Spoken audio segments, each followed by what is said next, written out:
all right. I'm hoping y'all can hear me. Um, I'm gonna bring Gavin out. Yeah, I'm hearing you. You guys hearing me? You hearing me? Let me know. You hearing me, right, bro? You hearing me?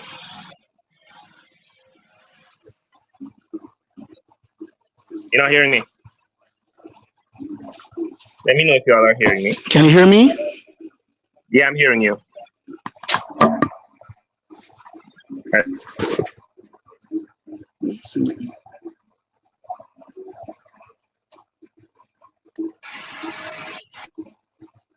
Hopefully, you're hearing me now, right?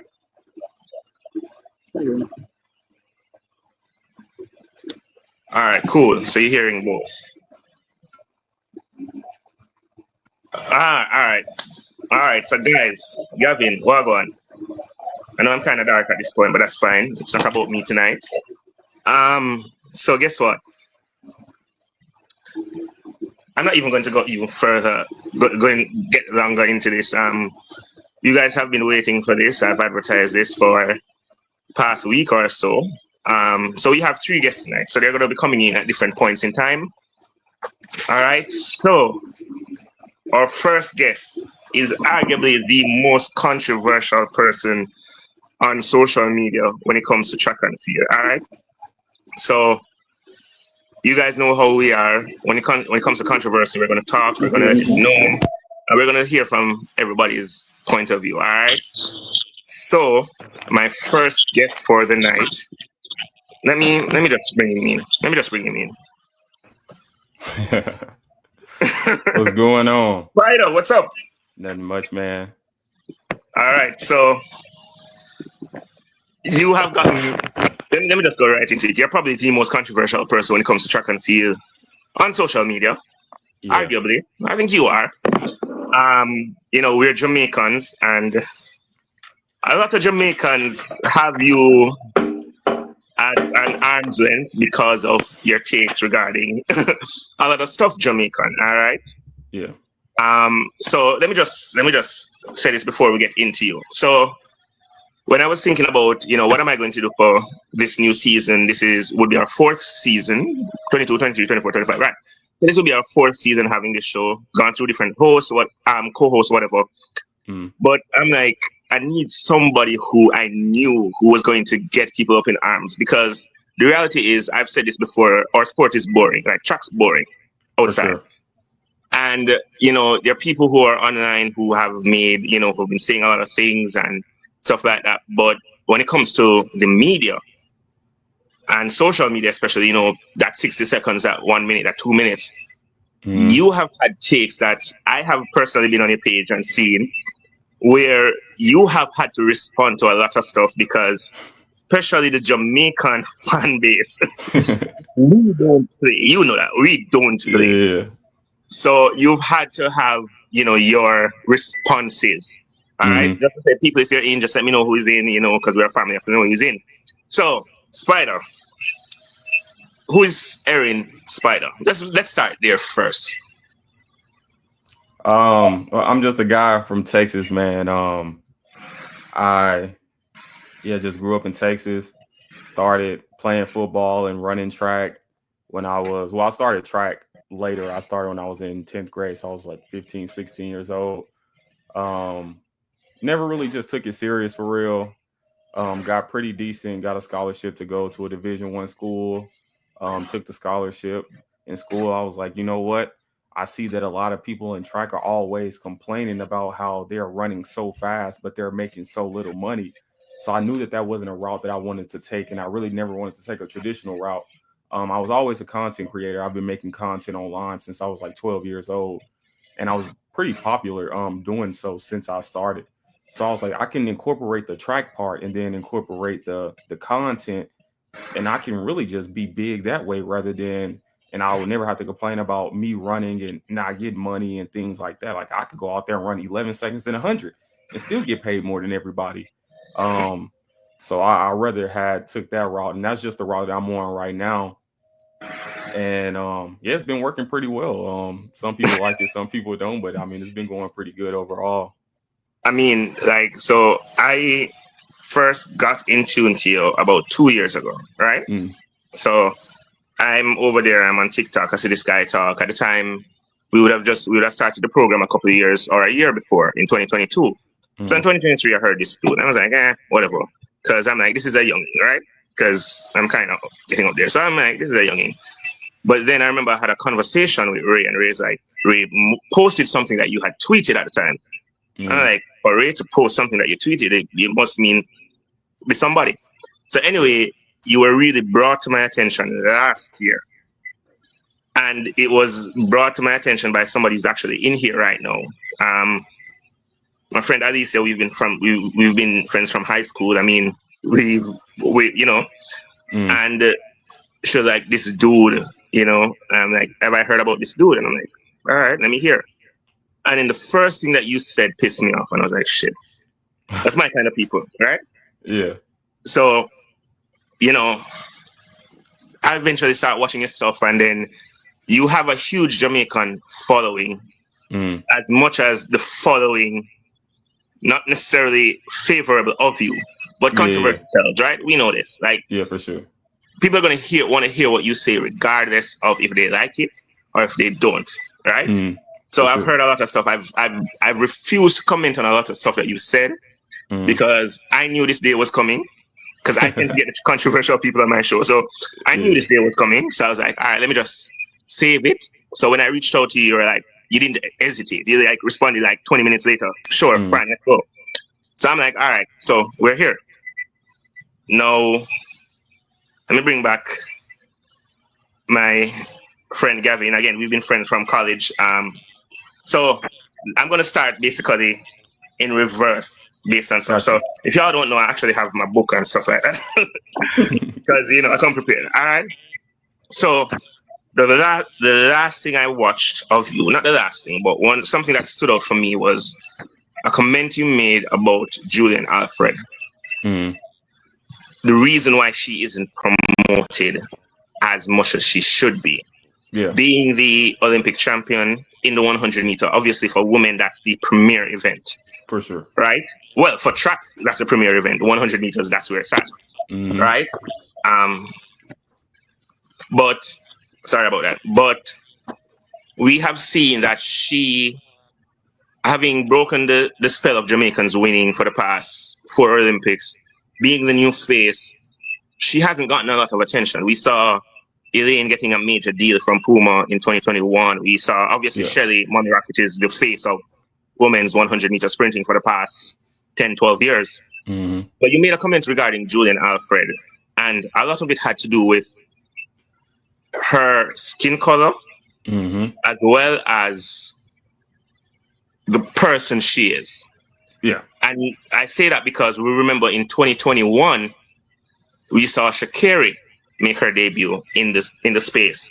Mm-hmm. Didn't make the Olympic team, failed at the trials, but still it was Shakiri, Shakiri, Shakiri, Shakiri. Many Yeah. people, including myself, said she lived up to the stereotype at the time. Mm-hmm. The loud, ghetto black girl, right? For But sure. she got a lot of attention. So Of even course. so much so that we saw even in Jamaica, Elaine, kind of, a lot of people were protesting to Nike for Elaine, seeing that Elaine had won the Olympics in an Olympic record. So Mm-hmm. for me, I'm asking you, where did that mindset come from, in your opinion, regarding that Julian thing? Um, I'm gonna say that there was definitely a shift, I'll say, when Shakira hit the scene in 2021 or 2020, whenever she came around.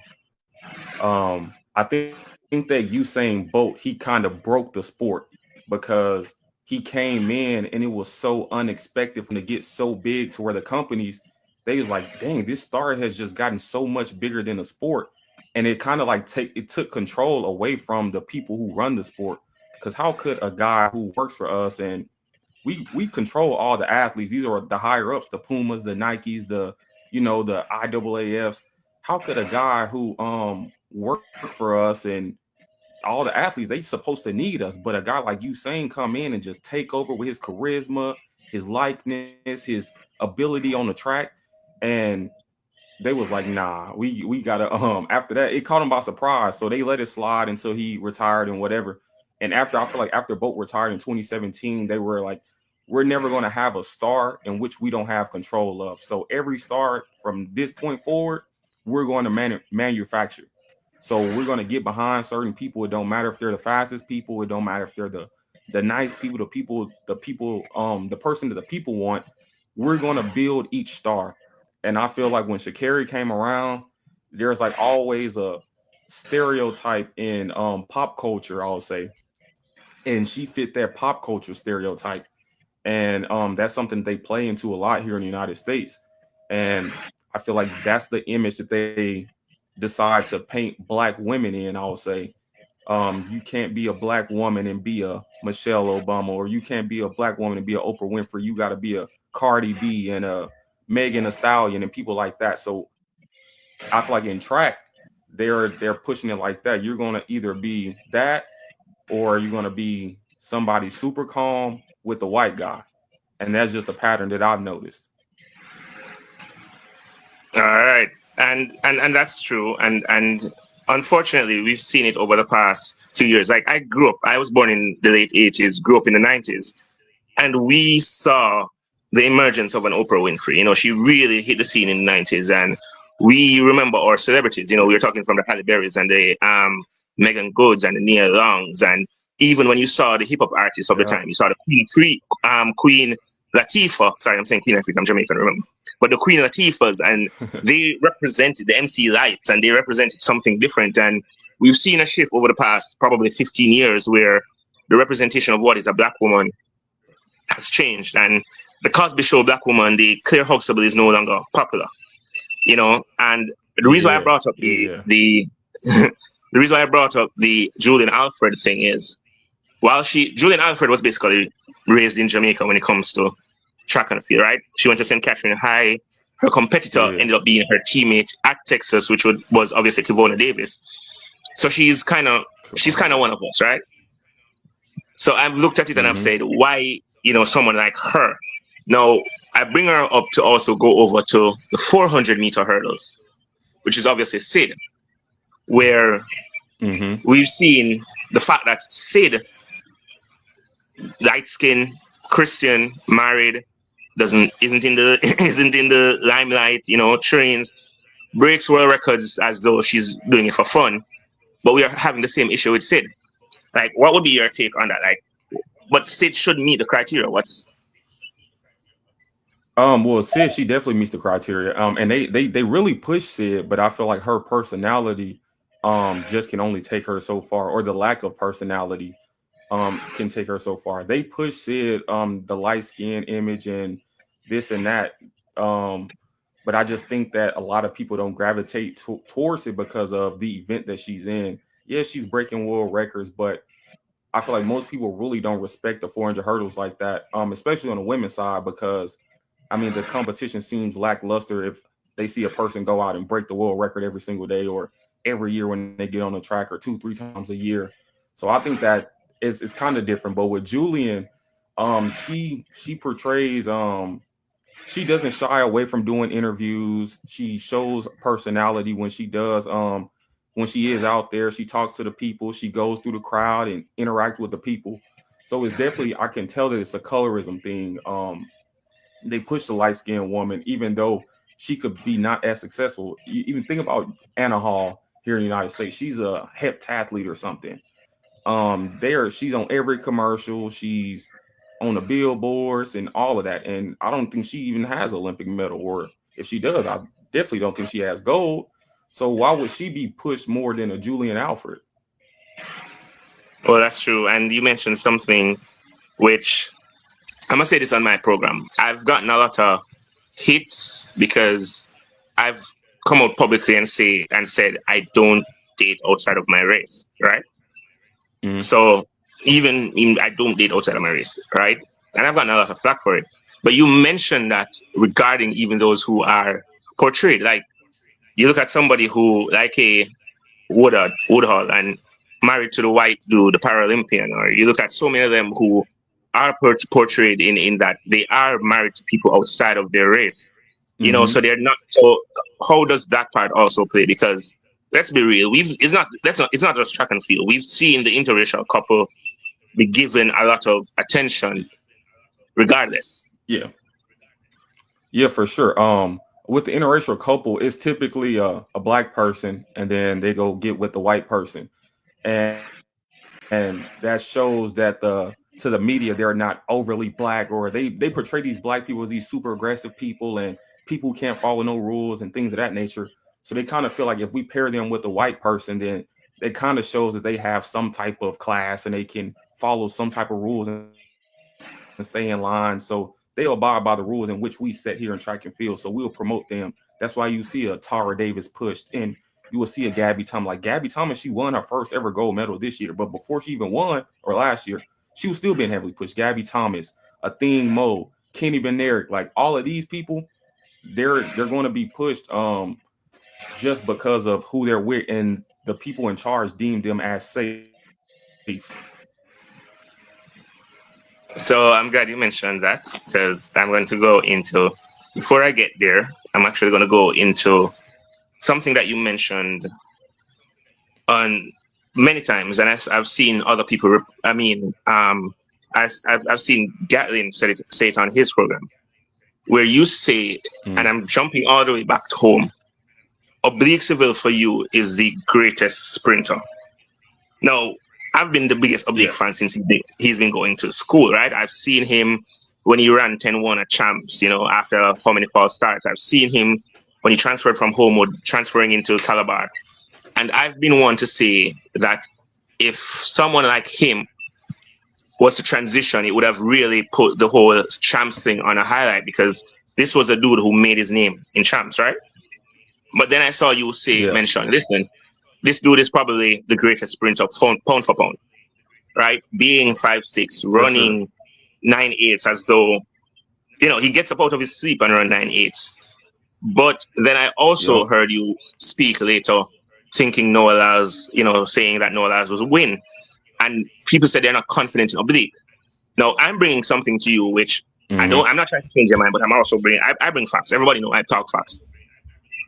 Oblique for the first time in his national trials, he ran a more calculated race than he ever did, right? It was the largest gap in time between his semifinal and his final this year, right? Mm. Also, we saw him run the Diamond League run 986, which is his first Diamond League, his Hmm. Diamond League debut in 5 seasons. But on top of that, we saw him run a hell of a backstretch an hour and 10 minutes earlier to come back to win. Right. Wouldn't that wouldn't that have done something to somebody's mind to say, hey, maybe this year is different? Nah, I don't think so. I think at this point, the only thing left for him to do actually is just to do it at the championships. We know Oblique, he can definitely run fast. We know he can run fast during rounds. We know he can run fast multiple times in one day. We see him run at the Jamaican trials, run the semis, and come back and run the finals.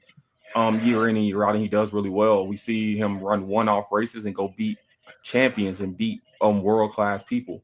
Um, Even on relays, we see him run fast on relays. They got the bronze medal in I think 22 and 23.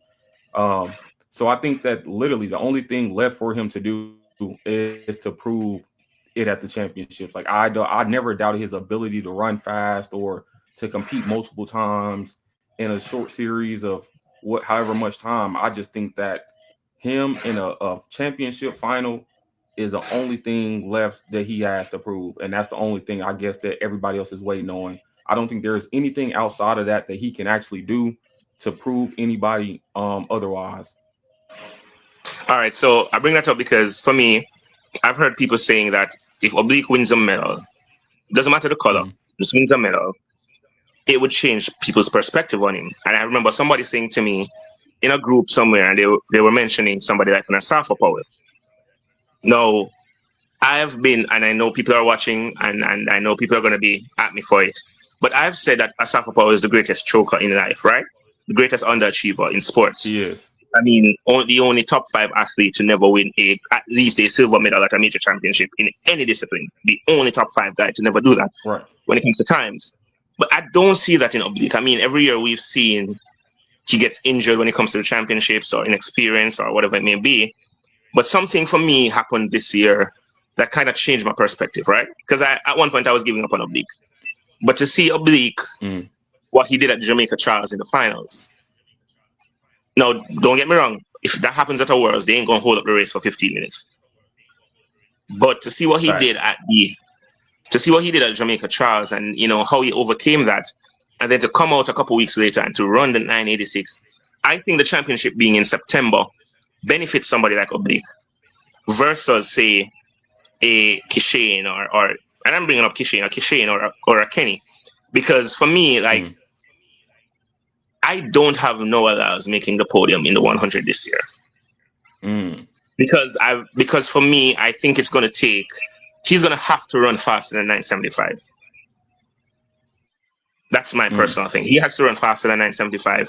He has to be in his peak shape. Now, granted, we saw him open up with 10 flat, and many people are like, "Well, that's the fastest opener he's had."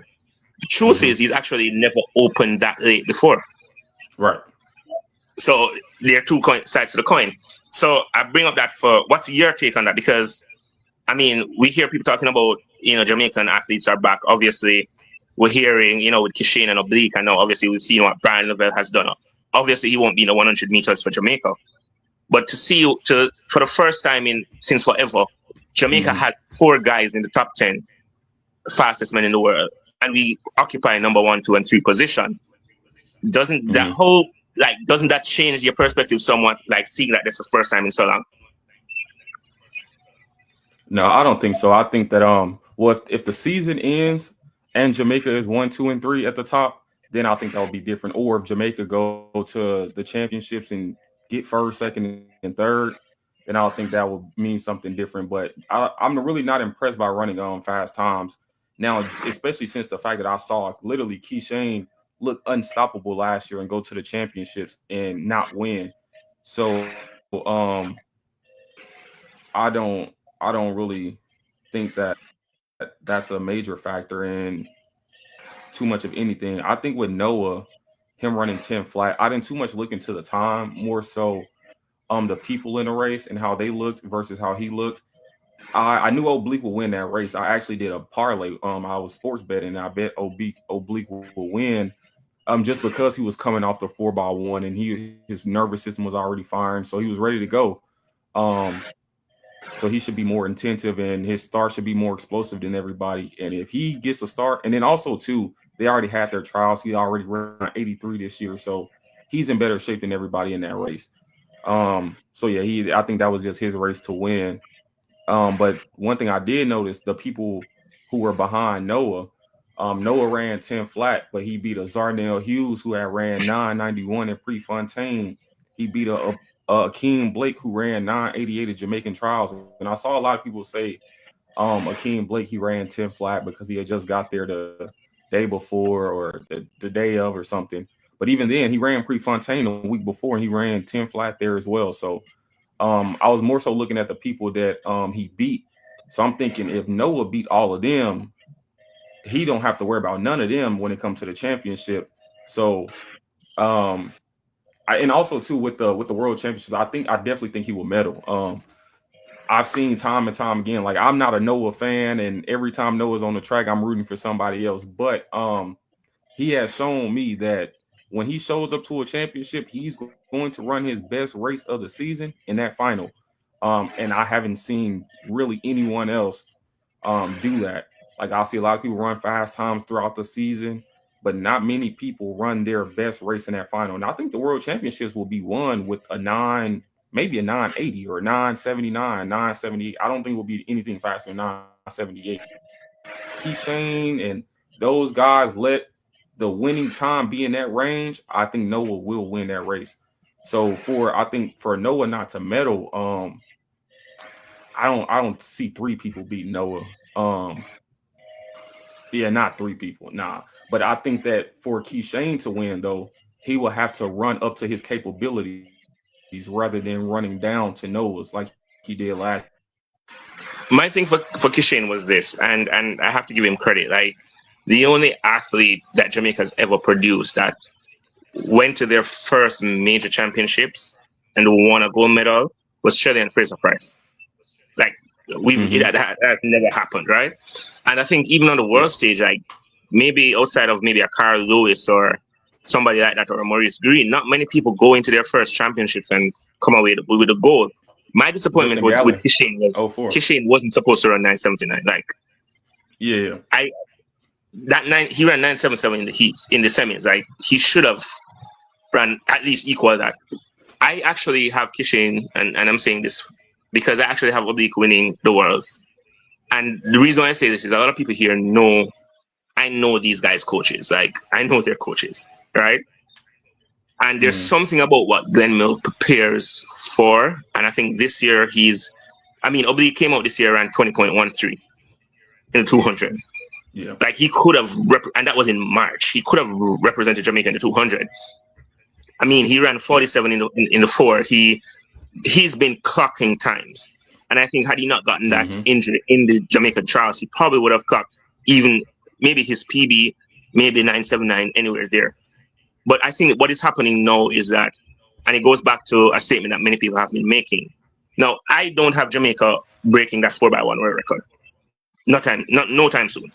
Because that 4x1 world record wasn't just about time. It was about Facts. chemistry. I mean, Nestor Mm-hmm. Carter to Michael Frater is the most famous baton exchange in the world. Like we've been seeing that for Yep. years. Those guys can change the baton at full speed with their eyes closed, right? I mean, Yeah, and they that didn't team slow also down in the zones.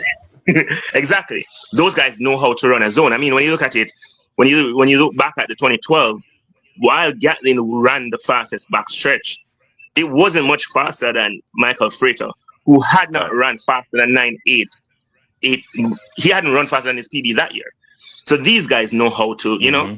And then when you look at a Johan Blake, who at the time became the second fastest man, has a great curve, runs a great curve, and he was in his peak too. I mean, Yeah. we all remember that curve. He ate Tyson Gay, Yeah. like, and then obviously you hand over to Boat, who would have run 19.3 and 9.6 that year. It wasn't just about time. These guys would have been running together for a minute. Like Mm-hmm. Blake and Boat have been training together for what 4 years prior to that. They would have run a lot of four by Yep. ones for races with Daniel Bailey and stuff like that. So they were used to each other. So I think it takes more than just times. Like South Africa is running Definitely. 37.4, like, and Japan is running 37.5, and these guys don't have nobody running 9.8. So I'm not one of them. Australia ran 37. Australia ran and they ran it with 10-2, 10-3 guys. Exactly. So I have no way of saying that Jamaica is going to break that world record yet. I think if they stay together for a couple of years, maybe we have a conversation because the reality is all of them are 24 years and younger, which works in their favor. Mm. But I'm throwing out that world record thing. That's not happening. Can that 4x1 challenge the US? It depends on the team that the US puts out there, and that is my question. It depends on the team because we know Christian Coleman is the starter, Yeah. right? But that's why it's not really about the PB. It's not the PB. It's about just like how smooth they were. Let me just put this up here, right? So it wasn't about the PB that Freighter ran, right? They have the same PB, and I think Akeem can actually break Freighter's PB. It was just the chemistry of Noah versus Nestor to Michael Freighter. That's the most iconic baton Yeah. exchange in 4x1. Like these guys are smooth, so they knew each other that well. So it was that smooth of a transition. Like I said, don't believe that. I just don't believe that they have enough chemistry to do that yet. Maybe 2 years, maybe a year down the line, right? Because remember, we forgot that the Yeah. team had run 37.04 the year before, right? They had run Mm-hmm. 37.04 the year prior. So for me, it's just give them some time. Don't expect them to break that record. If it does happen, fine. But it's not something that we should be looking at because, again, we forget the chemistry that these guys had in 2012. All right. So I'm going to ask Yeah. you about Um, something. Yeah. all right, cool. I think the team. I honestly think the team can win. The 4x1 team can win. Because for me, as I said, it goes back to the team that the US puts out. I think Coleman is their starter. We've known that, but I don't know if Coleman's going to make the US team. And we're going to get to the US trials shortly. We're not really there yet. I'm going to ask you about something that has become a topic for the past week or so. Grand Slam track, right? I'm going to All talk right. to you about. And Mm, I'm not even going to ask you about Grand Slam track.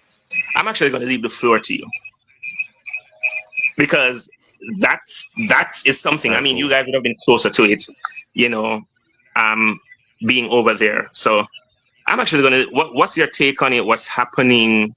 The whole investors pulling out, all that stuff. Yeah. Well, I remember when it first started. I remember Michael Johnson reaching out to me, and then they also reached out to me to be like do some media work with them. I ended up not doing it, but giving Mike some things that he can incorporate to make it successful. I remember I told him that they should implement sports betting and they should implement where the athletes have to talk to the media and the athletes have to make posts if they're not going to run. We shouldn't, as fans, be watching and the day of find out they're just not running when we don't see them on the track. So they should have to announce these things and a lot of different things like that. But even then, with all of that being said, I remember looking at it and they was like, "Yeah, we're going to pay the athletes $100,000 for first and 50,000 for second." I saw a lot of people celebrating. And as a business guy, I was thinking like, how on earth are you going to pay? I was doing a 3 point something $1 million per meet.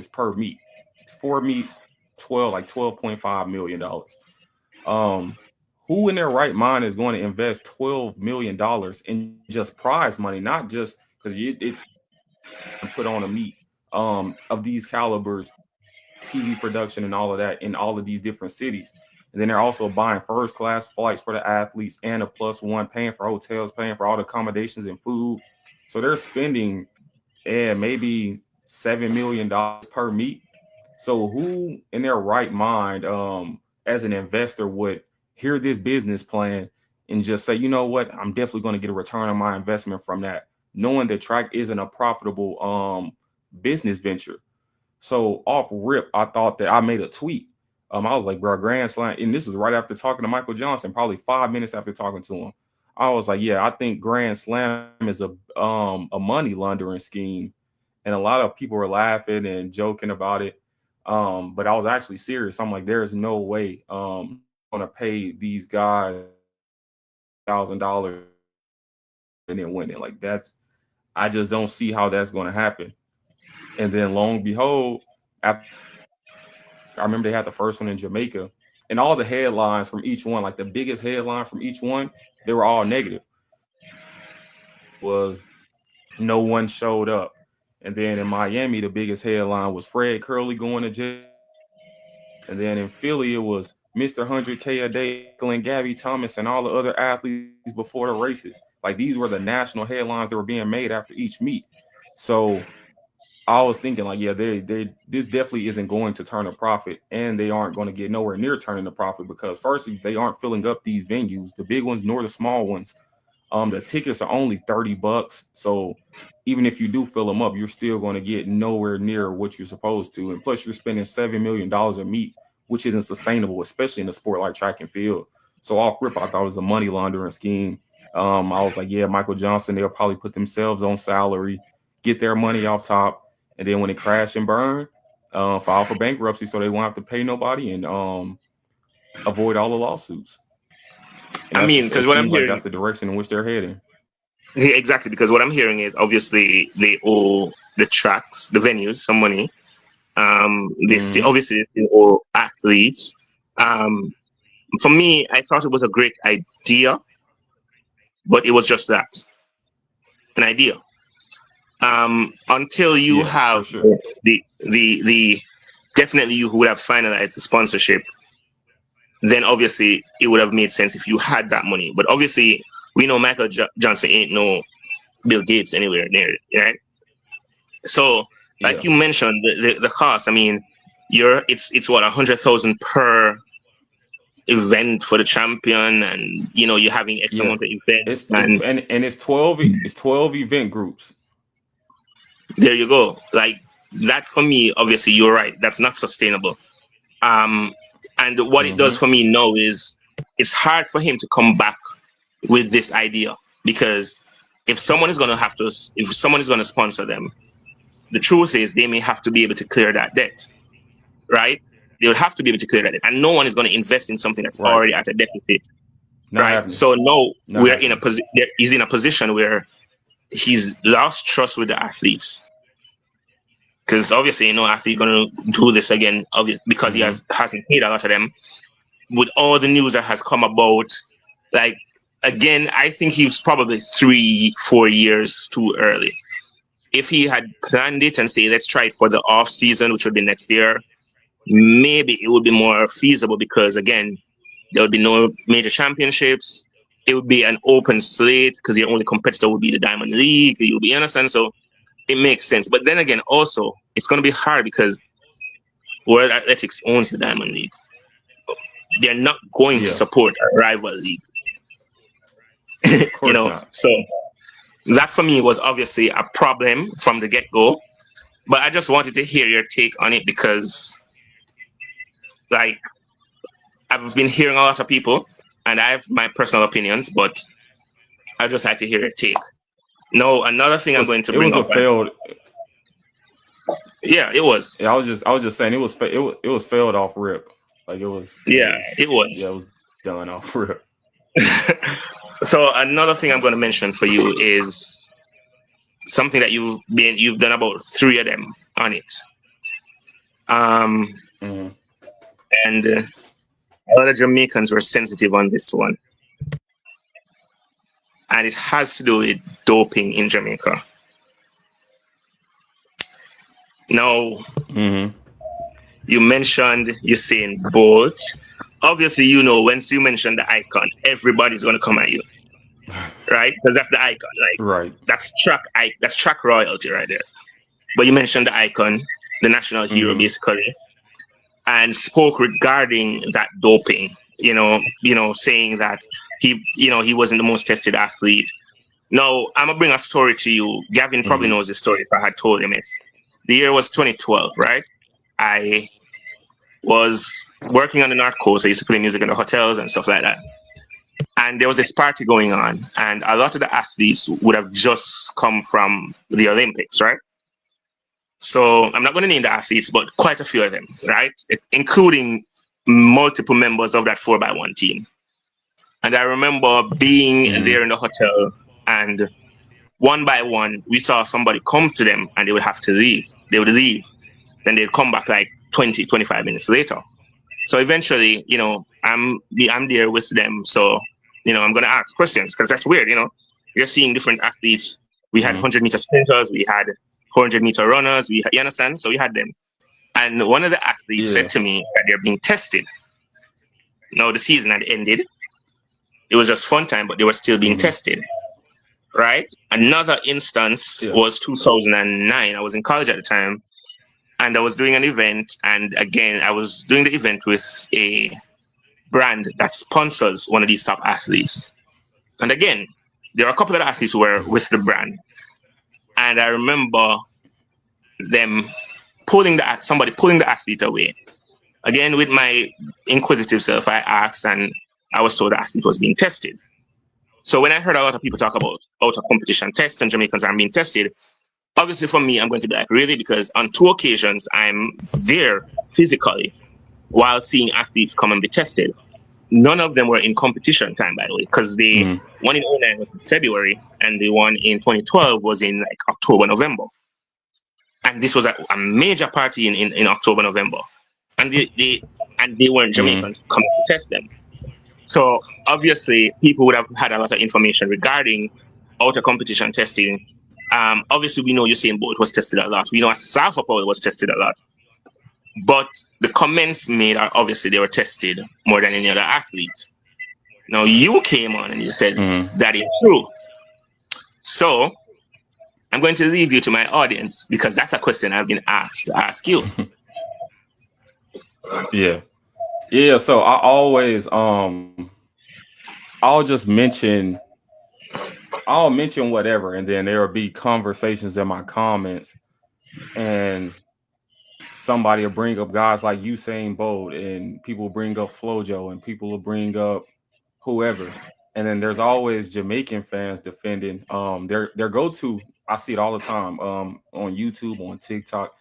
Usain Bolt, he wasn't doing anything. He was the most tested athlete of all time. So I see it so much. I'm like, bro, where are y'all getting this stat from? So it made me go do some research on it. And that's why I think a lot of people pay attention to things that I say, because they know there's a lot of substance behind it. Like, I'm not just saying things just to say them. And that's why even when people don't like me, they have to tune in, because they know he might not say something I like, but I know it's gonna be real, or it's gonna be some type of realness in it. So I went and looked into it. So Usain Bolt, he was getting tested during the season because he was breaking records. Um, and I showed the percentage. Only 20% of people who even test positive fail test in competition, because most of the doping that happened in sports happens in the fourth quarter. So that's like October, November, December, around that time. Um, and then I also brought up the audit from WADA amongst JADCO in 2013, due to their lack of testing, and their lack of their testing being up to date. Um, so I just brought those things up. I was like, clearly they wasn't doing that much in competition testing. And I also talked to a guy who made the 2012. I didn't think he was going to respond, but he made the 2012 Olympic team down there. And I went to do an interview with him, but he didn't want to like talk about it publicly. He was like, yeah, they weren't doing much in competition testing for us. So it was a pretty much a free for all, honestly. Of course, you're gonna get tested at the meets, but no one's running with whatever in their system. So I just brung that up. I was just like, I just put a end to that. Like, he wasn't the most tested athlete, and somehow people took me saying that he wasn't the most tested athlete and associated that with him doping. I'm like, that has no correlation. I just say he wasn't the most tested. You know why that might be sensitive? You remember the whole doping dude Conte or whatever his name was, Mm-hmm. Victor Conte, Victor Conte. Yep. right? And his message of what he was saying was basically what you just said, and then he mentioned the fact that Usain was doping, because no human being is supposed to do that. No, here's my take on doping. Straight up, I believe that the most talented athlete that dopes is always going to be superior. Of course. Like, if you have a line of athletes who are doping, just like 1988, everybody was doping. It was obvious that Ben Johnson was the best athlete there. Of course. That's why his doping, he won, right? And I remember a coach said to me, again, I'm cool with a lot of the coaches, a lot of coaches, and a coach said to me that every athlete takes something, but not Mm-hmm. everything is a drug, right, or a banned substance or whatever it may be. Yeah. But what has happened in the last, probably, because we saw it with Nestor Carter, where Mm. he was banned for something and the medal rescinded. But in 2008, that was not on the banned substance list, Yeah. right? So many people are going to actually come to speculations. And what Usain Bolt was doing, let's remember that those world records were set at 21, 22, 23. That's how old he was. Like, he Mm-hmm. wasn't setting records at 25, 26, 20. He wasn't even in his prime yet, right? And so obviously a lot of questions would have been asked. So when you make a statement like that, I know for a fact, and let me say this in the nicest way possible, ignorance Mm-hmm. isn't bliss, right? So if someone doesn't know that you're literally just saying he's not the most tested athlete, they're literally going to Mm-hmm. assume that you're saying he's doping.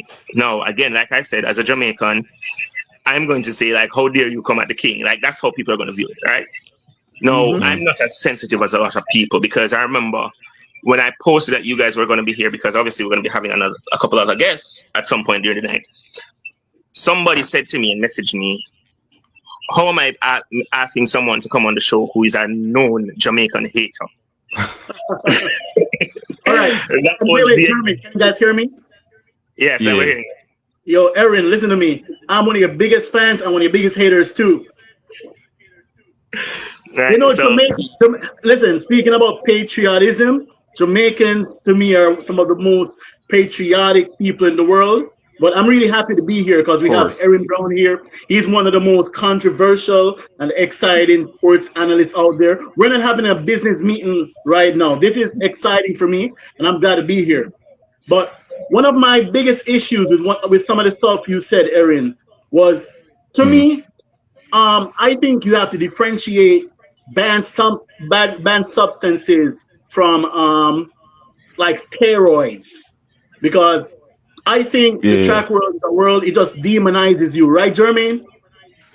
You still got definitely. people out there thinking that like they don't know track and field like me and you.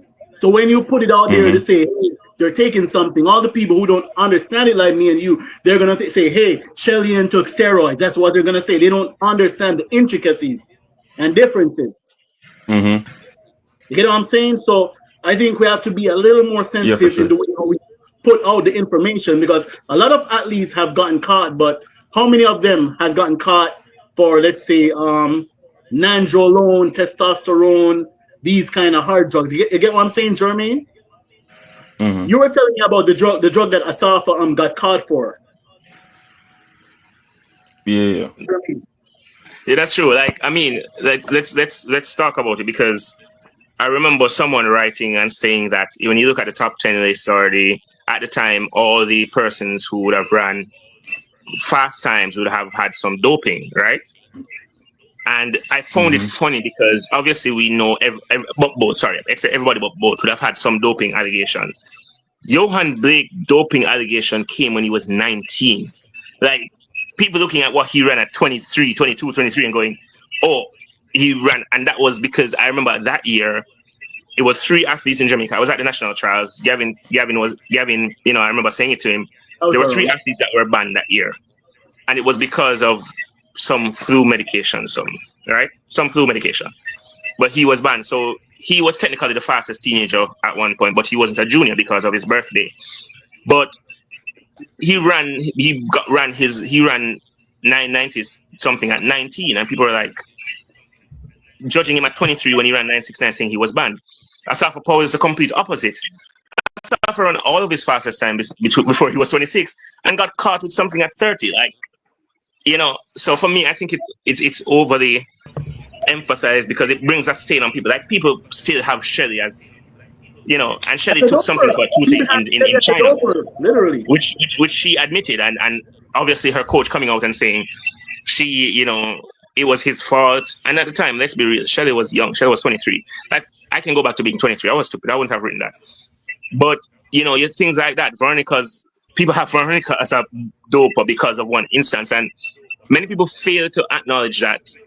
And I'm talking people who might be quick to judge athletes. Like, you may say, okay, you may say one thing, but there are people out there who look at it and goes, once somebody is banned, they're a drug cheat, right? And then people Yeah. also not Jamaicans, because the funny thing is, I've always said this to people: Jamaicans are more upfront with their dopers than a lot of people think, because when our athletes get caught, we know, like, we know. I've on many Yeah, for occasions sure. I've had to call my friends and be like, "Yo, this person's caught," because we know, and it becomes public news. Now, you mentioned there was a Gabby incident that you mentioned. I remember there was one with another athlete. I think it was a hurdler, female hurdler. What's her name? That won the Olympics, Dawn Harper. Brianna. Yeah, not Brianna. Brianna Oh was, yeah, we know, Don Hopper. but Dawn Harper. Dawn Harper Yeah. was caught, and Yeah. nobody knew because her ban was finished by the time she was able to run, and nobody knew. I mean, I remember the Yeah. Tyson Gay one happened, and it wasn't until like months later people knew Tyson Gay was caught, and I'm like, the US hides their athletes, Hmm. and it's funny because when I hear Americans talking about Jamaican athletes and Jamaican athletes not being tested, it is funny because when things are happening in one way, you hear we are a third world country, Hmm. but when things are happening in another way, you're hearing something else, and I'm Right.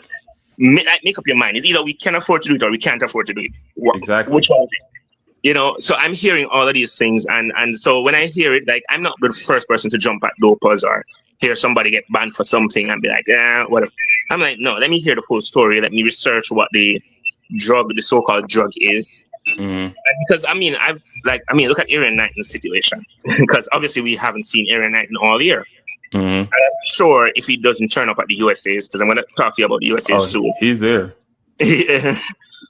I mean, he's registered, but we don't know if he's going to turn up. But say he doesn't turn up, then you probably ain't going to hear anything till next year. Because well, now it's in the AIU hands, so they can't cover it up. I made a video a few days ago, and I was saying that when it comes to national testing companies, think about it as your friend. Why would I embarrass my friend publicly? So if I have an athlete who tests positive, why would I go out and be like, they tested positive for this? Or if I have a quota to meet and I have to put it out, I'm going to make it seem like it's lesser than what it is. Go ahead. So there's one thing you didn't bring up, Jermaine, that most of the world doesn't understand about Jamaican athletics. We have, well, most of the world knows already about our childhood system coming up to primary school to high school. But in Jamaica, we have a club system that is, to me, one of the most structured in the world. And Jamaica's one of the problems, pros and cons about Jamaican athletics is that it is shrouded in politics. Of course.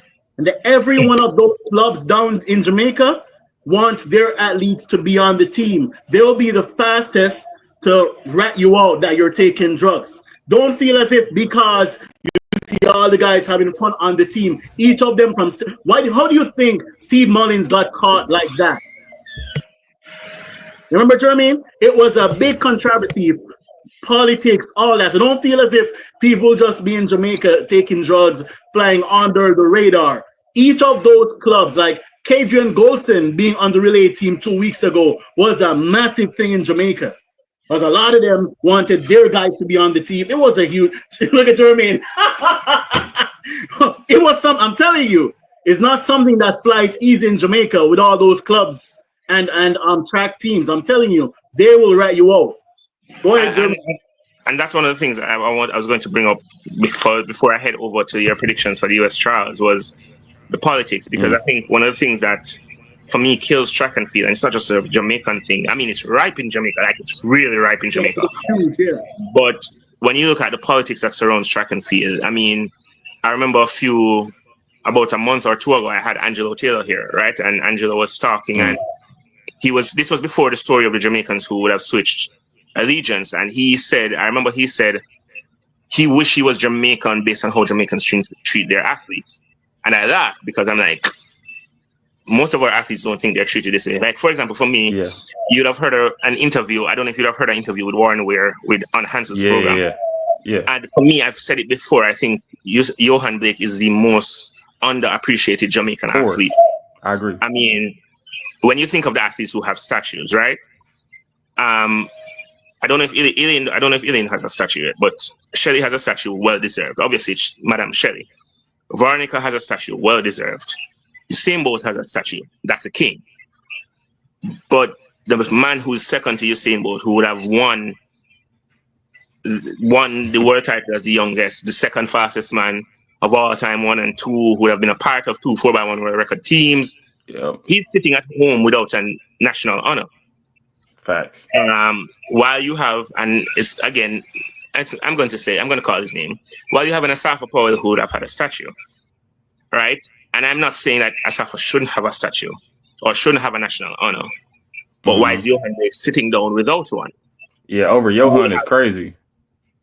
Like, any country would be happy to have had a Johan, even if it was for that 4 years. You know, of course. I mean, let's be real. What Johan did in 4 years, no American athlete probably outside of Justin Gatlin would have done over that period of time. And that's no disrespect to Tyson Gay. He did his thing. But to win a world title, to run 2 world records, to run 9.69 into a headwind, to run 19.2, to run 19.4, he's one of 2 guys who would have run sub 9.8 and sub 19.5 in the championships. Obviously, the other being Usain Bolt. One of 2 guys to ever do that. Like, his winning time in the Olympics would have won, his second place time in the Olympics in 2012 would have won every single Olympic Games. Yep. outside of something run by Usain Bolt. Mm-hmm. Like that's how dominant he was. His 1944 would have won every Olympics outside of Michael Johnson's world record run in, right? So to see that this man who is so underappreciated. So I talk about the politics in Jamaican track and field. I would talk about, how athletes are. So for example, the other day they chose a team for the NACAC championship. And Tia Clayton, who pulled up in the national trials, was chosen for the team. Yeah, I saw that. Eventually she was taken off the team because of the politics. People were saying they finished ahead of her. And I know, and for me, that affects something. This is my biggest fear now. That is going to affect a Jamaican 4x1 team. Here's why. Yeah. Aaron Lavelle is not on the 100-meter team. True. He's run 19.7, granted when aided, and he's run 9.82 this year.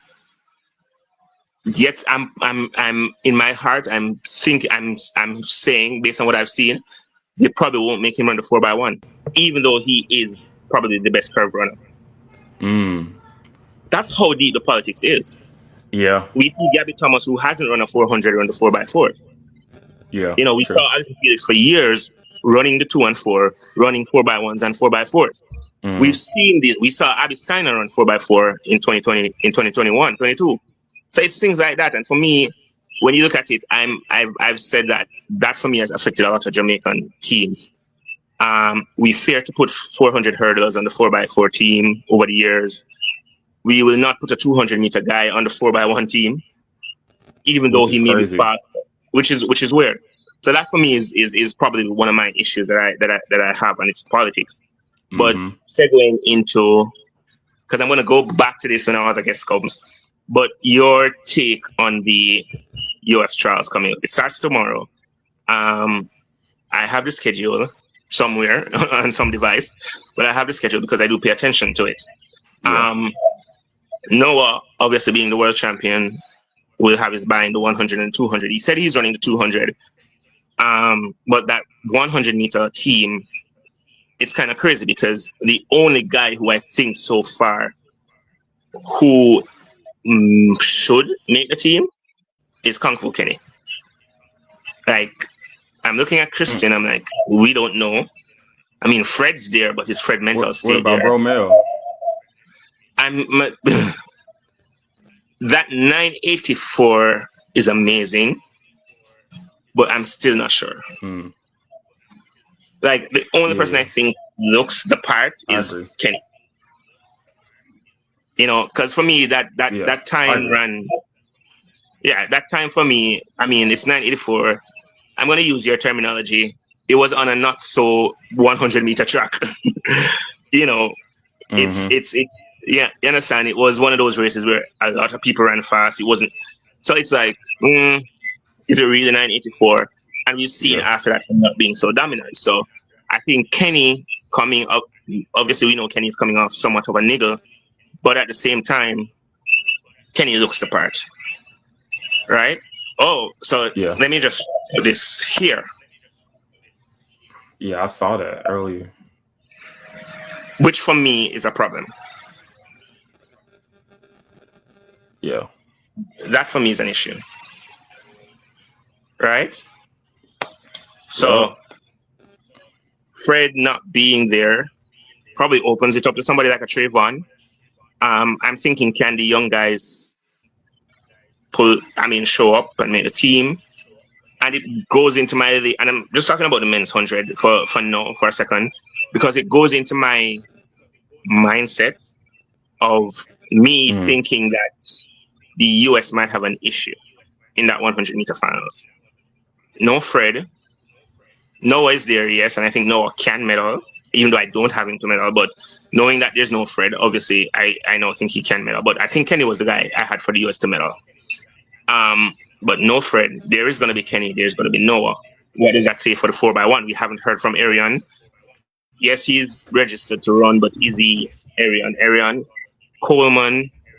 I think Coleman's best days are behind him. So, what's your take? Yeah. I'm just over there. With 100, even with Kenny, I don't have Kenny medaling. I think that Kenny's 100 capabilities, I think his personal best is only 985, 986. I think Tobogo has a faster 100 than Kenny. So he looks really good when he's racing guys when they aren't in shape, like earlier in the year at the Grand Slams and things like that. But when everybody lines up and everybody in shape, like last year, it's not like he even ran a bad race last year. He ran a personal best, I believe, in the Olympic final and got like 7th place. So I have no faith when it comes to Kenny medaling at the championships. But I think at USA's, I think he's definitely the front runner to win it. I think he's the most consistent this year so far, and he's looked the best over a stretch of time. So I think I have him winning USA's at 100. I have Bromell getting second. I think that he's done enough to at least be ahead of a lot of these guys. Yeah, he ran a 984, and then he didn't look as good at Prefontaine. I think he ran like 991 or so, but I think that would be enough to get him on the team. And then at third spot, maybe a guy like Brandon Hicklin or something. He's been running 993 and 94 consistently this year. Maybe you have like a big breakthrough in the final. I don't think it would take anything spectacular to make the team. So, I mean, it is Eugene, and they know how that track gets. So maybe so, but I think that maybe Brandon Hicklin for that third spot. For me, like, I mean, and I'm just going to hop back because you mentioned the Eugene track. I have Eugene track as the second fastest track in the world. Next to the track that will be hosting the World Championships, I think Tokyo is the fastest track in the world. That's just me. I mean, let's be real. That was the same track we saw 1061, 1072, 1077 in the 100-meter finals. And we saw a guy around 980 who's never been there ever again in his life. Yeah. So I really do think the Tokyo track is fast. But Eugene is amazing, and I do expect that to be a good track. So my question is that women's 100 meters. Obviously, Melissa Jefferson has obviously looked superb so far early season. Yeah. I don't know if Shakira is going to be running because she is the defending champion. But it really is Melissa. It should be Melissa versus the field. Here's my issue with that, though. And I brought up some statistics before. No one who's ever ran Worley that early in the 100 meters for women outside of Shelley in 2022 has ended up winning the championships. So I specifically mentioned Shelley 2022 because we remember Shelley 2021 ran 1063 and lost at the Olympics. So nobody who's ran that fast that early has won the championships since like forever. And so for me, that's an issue when it comes to Melissa, because does Melissa have it? Because this year, obviously, Julian Alfred is amazing. But there's another stat that has with Julian, which is the last person to win the Olympics and the Worlds the following season would have been Usain Sheldon and Fraser Price in 2012, 2013. Yep. Right? So that's another statistic. So that for me is another thing, because we obviously see Tina Clayton and how she's looked running a PB this year, looking very good. Hasn't really run much. I know she's in the lab. I know for a fact that she's in the lab, and when Frano has you in the lab, we know what that means. Yeah. Sharika obviously is also getting back to some shape. There are other contenders out there. Before you tell me your three from the US who will make it, what's your take on Melissa Jefferson going into that? Because I think she should make the team. What's your take going into the World Championships? I think going into the World Championships, knowing you can beat the person who's or the other person who's favorite to win, I think that provides just like a slight mental edge for you. Like, she lined up against Julian Alfred, and not out of shape Julian Alfred or super peaked out Julian Alfred. She raced Julian Alfred running fast, and they both ran 10-7, and she held her composure while Julian Alfred broke and didn't. So I think that showed her that she can beat Julian Alfred going into World Championships. So I think that will she win? I'm not sure. Does she have a good chance? I think all that right, she just has. hold on for 1 sec. Bring in another guest here. So I'm gonna bring him on stage. Coach Rob. Good. It's good, man. I'm doing well. How about y'all? Yes, We're Good great. welcome. man. We're great. Always fun to talk track and field. Aaron, how are you? Good man. Hey, I still got So, those same cheap headphones. and I knew it was. I knew it was coming. I'm sorry. I knew it was coming. So, Coach Rob, we were actually talking just now when you joined because we have an entire segment for you. But we were talking about the U.S. trials starting tomorrow and the women's 100. Before we go there, who would be your three to make it from the men before we go any further? It just got a little bit more complicated because Fred Curley is not going to be running. Right. So, I mean, everybody. I mean, the top two spots are supposed to be Kenny Bednarik and Trayvon Bromell. I mean, that's. I don't think that's really up for debate. So when it comes to your third, I'll be honest. I'm going with dumb idiot logic. And the reason why I'm saying it that way is because there's absolutely not one possible shred of a reason to take Christian Coleman based off of his actual races this year. There's none. True. I admit that. But at the same time, I'm of the mind where we're supposed to send our best people. And historically, he's our best people. I'm sorry. Like, whoever else we got. Like, remember, if you take Fred Curley off the Olympic team last year, it's Christian Coleman who goes in his place. And that version of Christian Coleman is going to the Olympic final if he runs like that guy.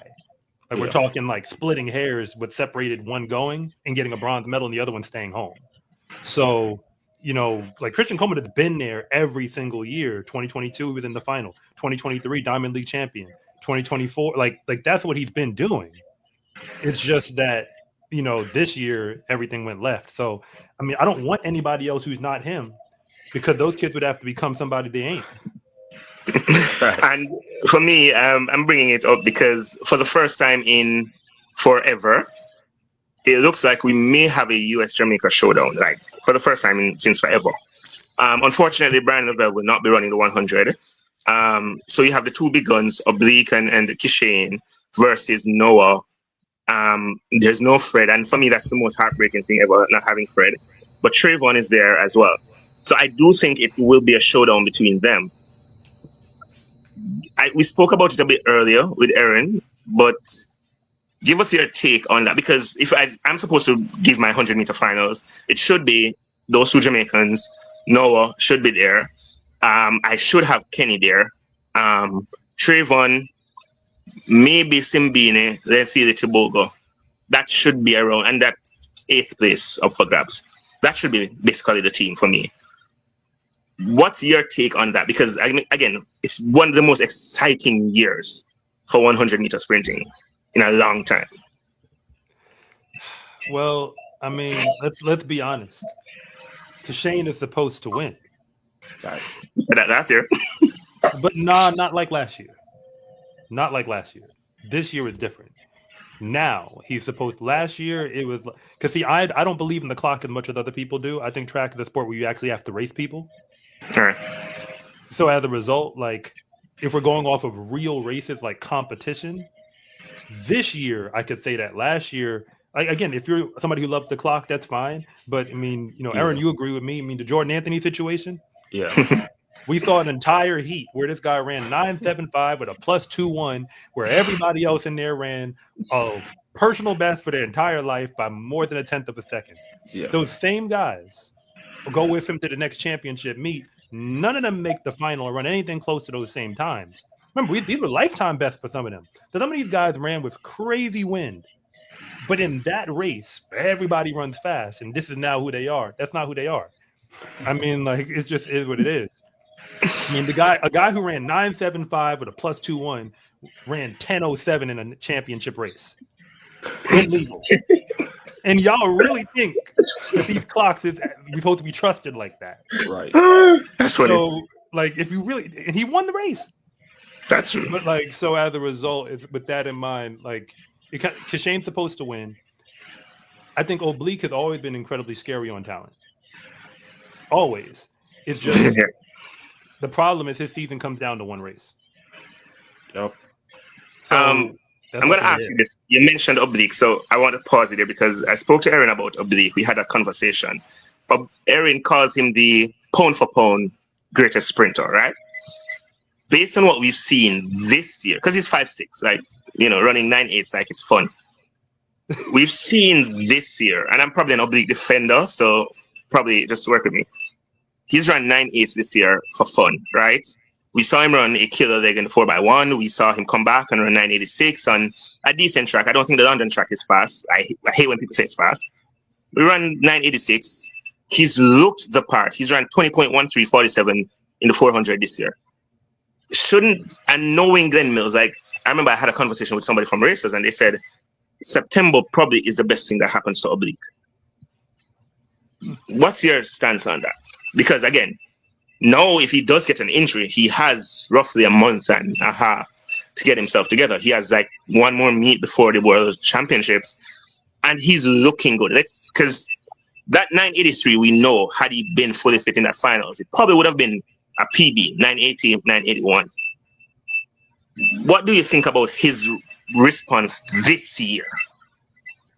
I mean, he's still 24, remember that. Yeah, I mean, but keep in mind, by 24 years old, Usain Bolt already run the best thing you're ever going to see from him. That's an anomaly, right? But I mean, I'm just, like, when we look at the ages, like in this sport, it's a young man's sport. I mean, some people have extended that prime. I mean, like, we have those outliers, but I think it's actually more of a young man's sport than anything else. But with oblique, I'm going to just keep going back to he's scary on talent, where there's no reason to say that he couldn't win medals. I think that's safe. He could win medals 100%. Yeah. And this year is as good. I think it's the best year I've seen from him, like all of it. That said, I was watching Grand Slam and I was there in Miami or Miramar to watch that race. I mean, Kenny was handling the field, just being real. So again, if we're going off of, the clock don't mean as much to me as it does to some other people. I watched him race other people, and when I saw the actual race, now granted, he didn't run Philly, so he really only ran those two. He almost won the first one down to the line in Jamaica, and then the second one, it didn't go down to the line. Kenny got that one.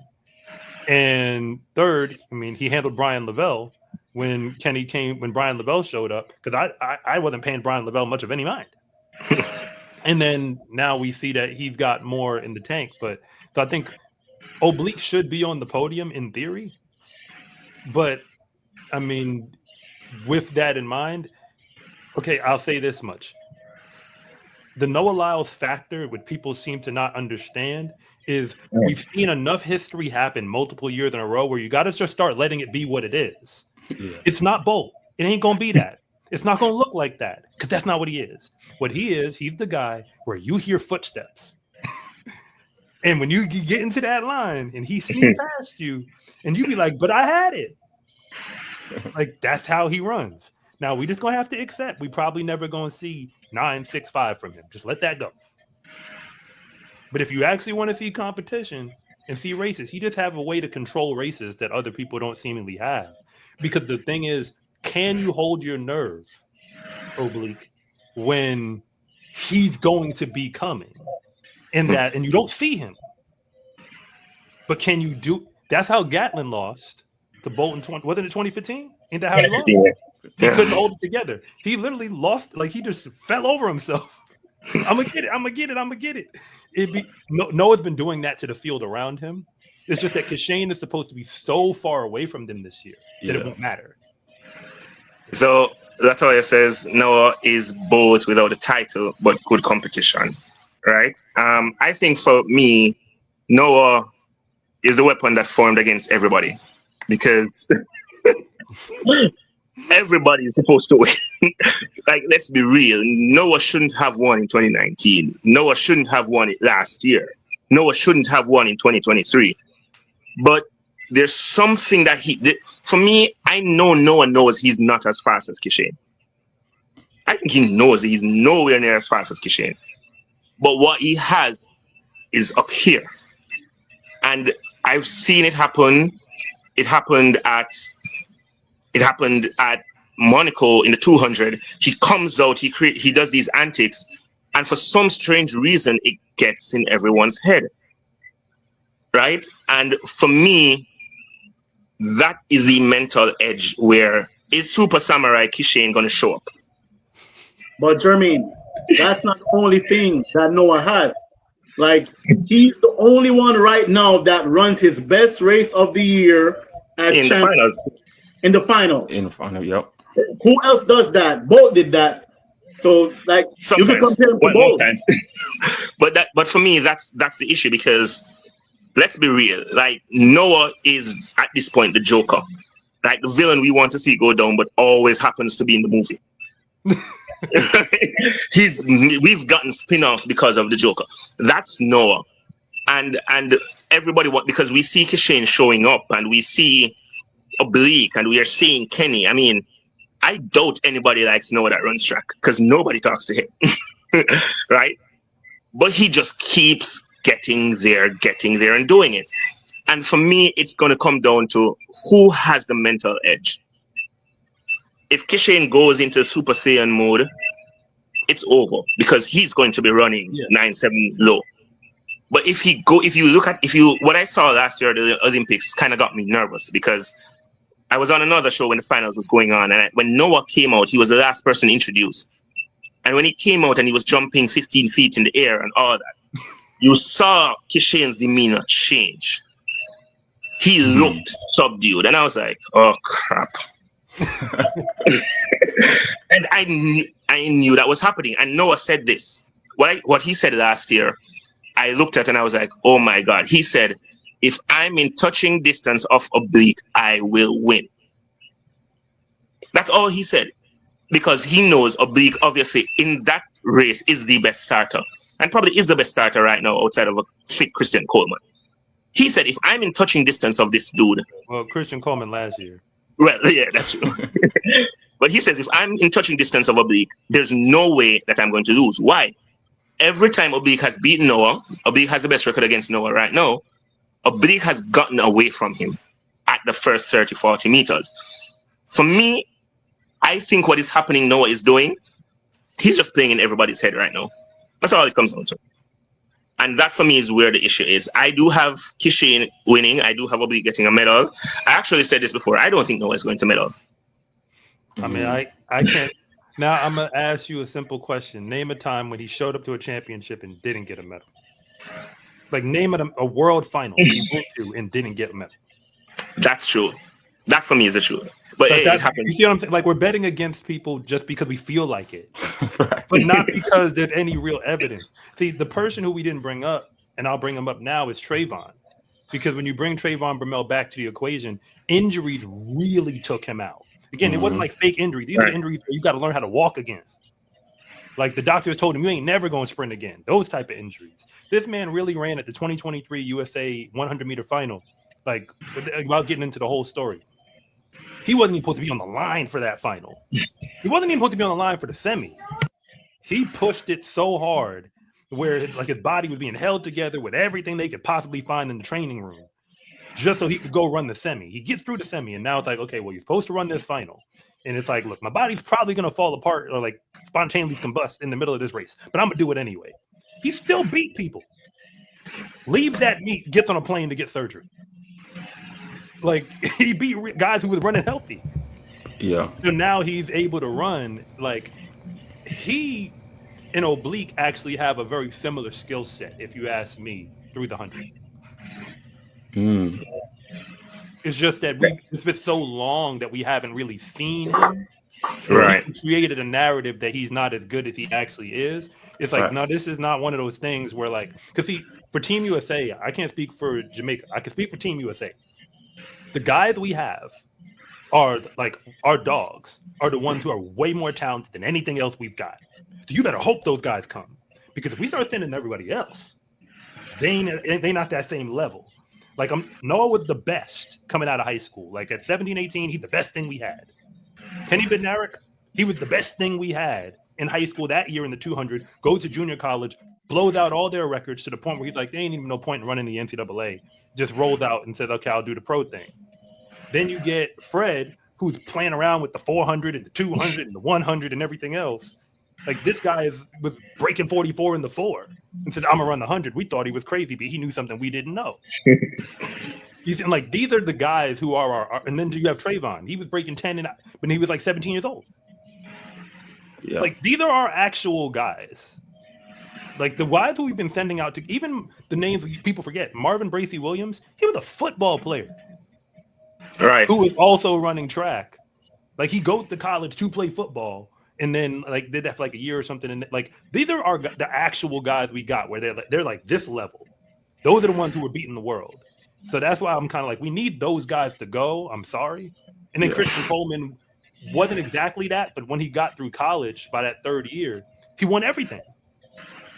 Collegiate record indoors, collegiate record outdoors, swept the 100, the 200, the 6.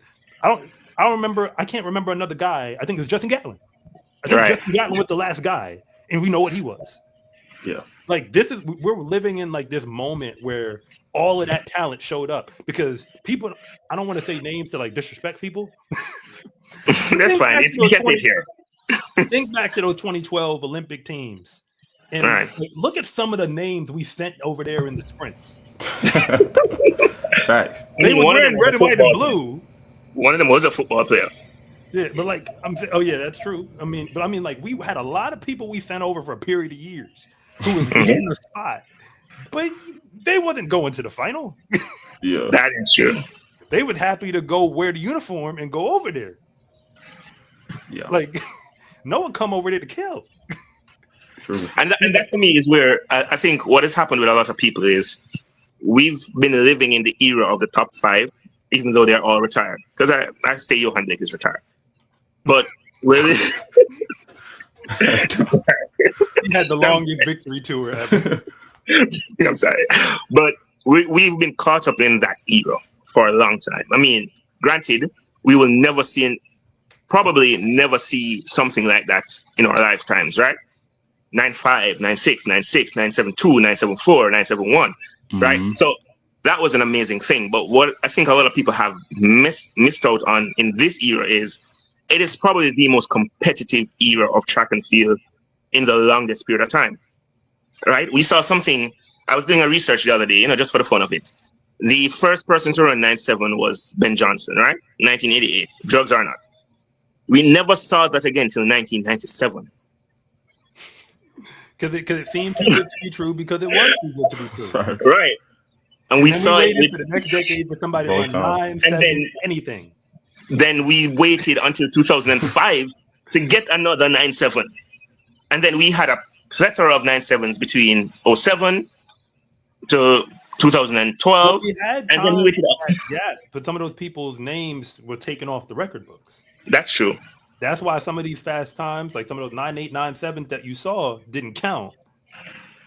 Like it is what it is. So like when you go back, especially if they didn't win anything, right? Some of them guys got taken out before they even got to run for anything. They ran fast, got popped, never heard from them again. Yeah, we remember that dude. Great 4x1 runner, by the way. Just saying. But we remember that, and then we saw that era of like 9.6s where both ran 3 9.6s, and Johan ran it a 9.6 into a headwind, and Tyson ran a 9.6 on a 2.0, and then we saw Shuda Safas run 9.6 and Ken Gatlin run 9.6, and then from Gatlin running 9.7 in 2012, right? That was the last 9.7 to be ran, which was Gatlin in 2012. We never saw another 9.7 until 2019. We waited 7 years. And I think because we've been seeing, obviously now Christian has run it, Trayvon, Fred, Kishane, Noah. I'm sorry. It's on the record book, so I got to say it. Book, so we got to acknowledge it, right? Yeah. So we've seen it now, and we're like, okay, can we relive those days? And I'm like,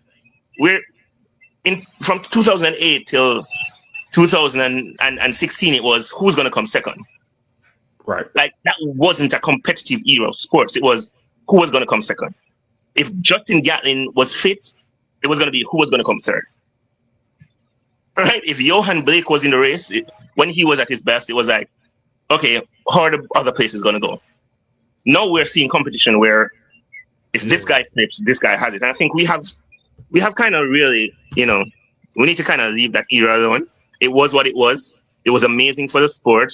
It brought highlight for the sport, but it's gone. Like they're all retired now. Like let it go. Definitely. I think we were spoiled. We were spoiled by that era, and I think a good thing for me is I wasn't around in that era.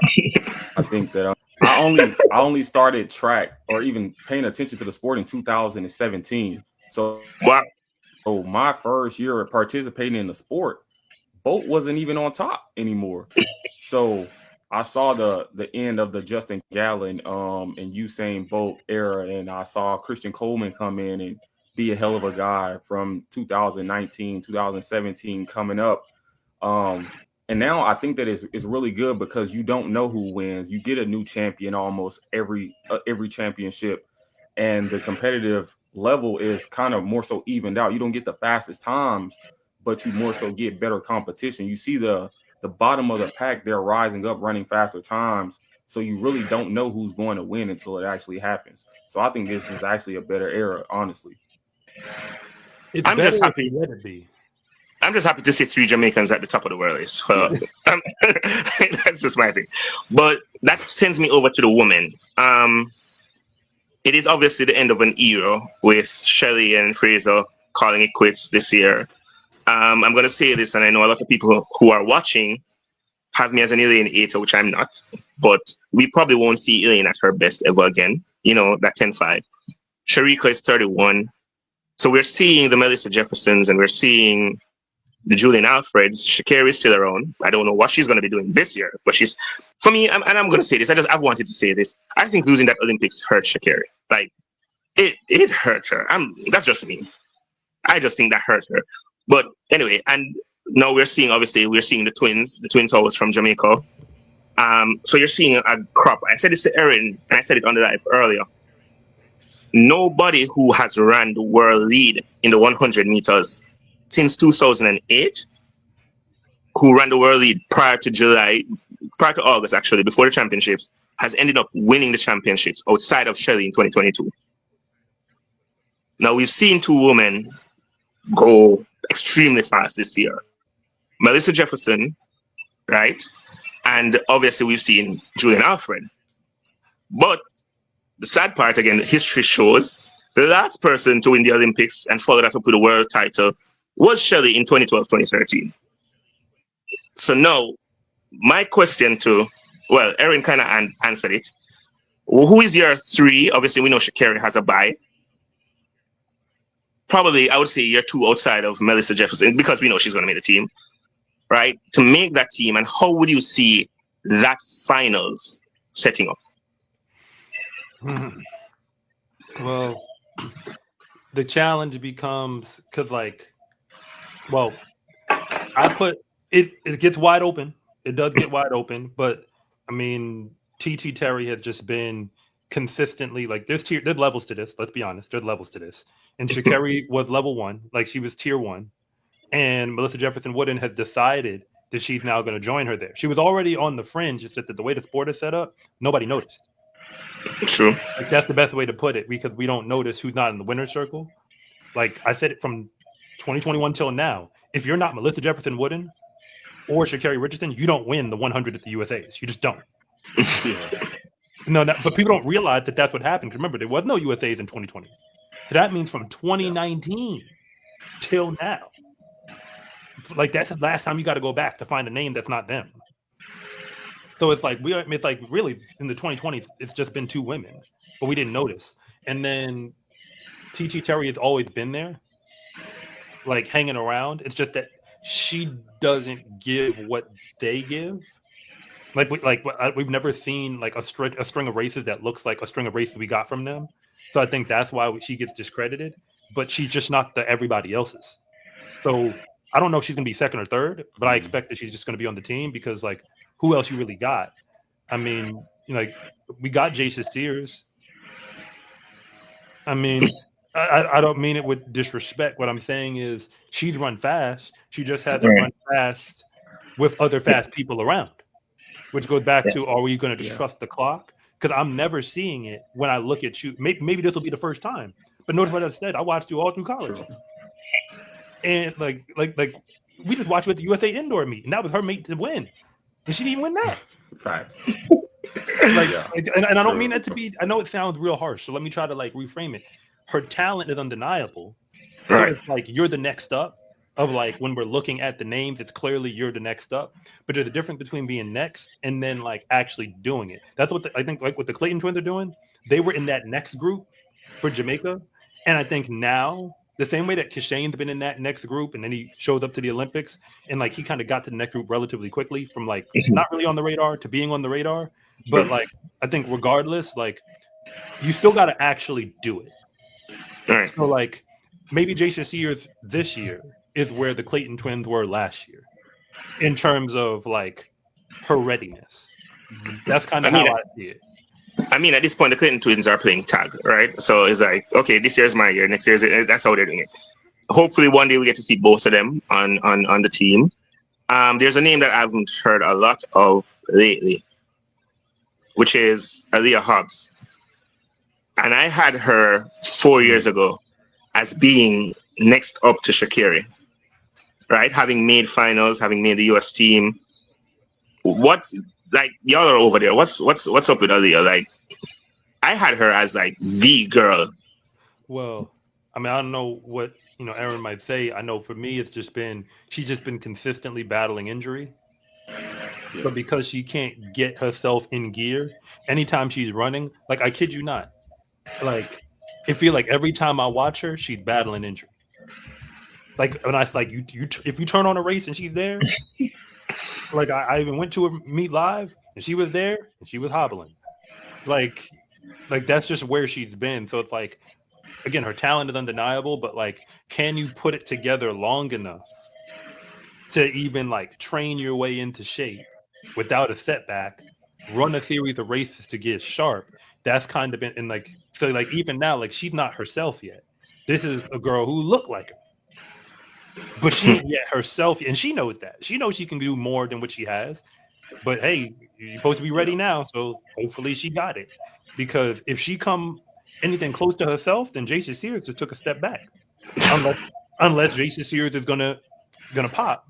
But again, Right. like I'm just going off of past championship history because I've seen you. I saw you last year. I saw you the year before that. Like there ain't never been a time that I've seen where you had to go compete and take it, and you did. And I ain't even asked you to take first. I'm asking you to take third. But like I don't know if that's gonna actually happen. So that's Right. why I'm like they're on talent, that's the group. Any other name we give, unless I'm missing something, is we just throwing stuff at the wall where we could put people in red, white, and blue uniforms, but it won't really matter. Like, and for what a Team USA's standard has been, it's a gold standard. Yeah, Like for I me, agree, and I think with Aaliyah Hobbs, yeah, I think with Aaliyah Hobbs is that definitely the injury thing, and also too I see that since college when she came onto the pro scene, her running rounds and running her best race in that final round, she just typically doesn't do that well when it comes to USA's. And I think her, honestly, and Sears, after seeing that indoor race, I don't want to put too much on it, but I think her and Sears, I kind of put them in the same category. I'm kind of thinking they'll get in the finals and just not get it done in the final, end up in that fourth or fifth place position. I know a name that wasn't brung up because we haven't really seen her since a few months is Tamari Davis. And I think if Tamari Davis shows up healthy and ready to run with this current field, she will be on the team. I apologize. That's why we haven't been mentioning her. She right. just like disappeared from the track. And the Because assumption was, injury. So as a result, like there was a crop that came out within that 2019, 2021. Aaliyah, Shakiri, Tamara Davis, obviously, and TT with Melissa. And I think everyone has them as the next tier USA athletes, right? Battling for who will make the team and whatever. So to hear you guys say this, I'm going to bring up a question. I hope you guys can answer. I know the answer to it, but it's not my question to answer because I'm not American. It says, what happened to Marvin Bursey?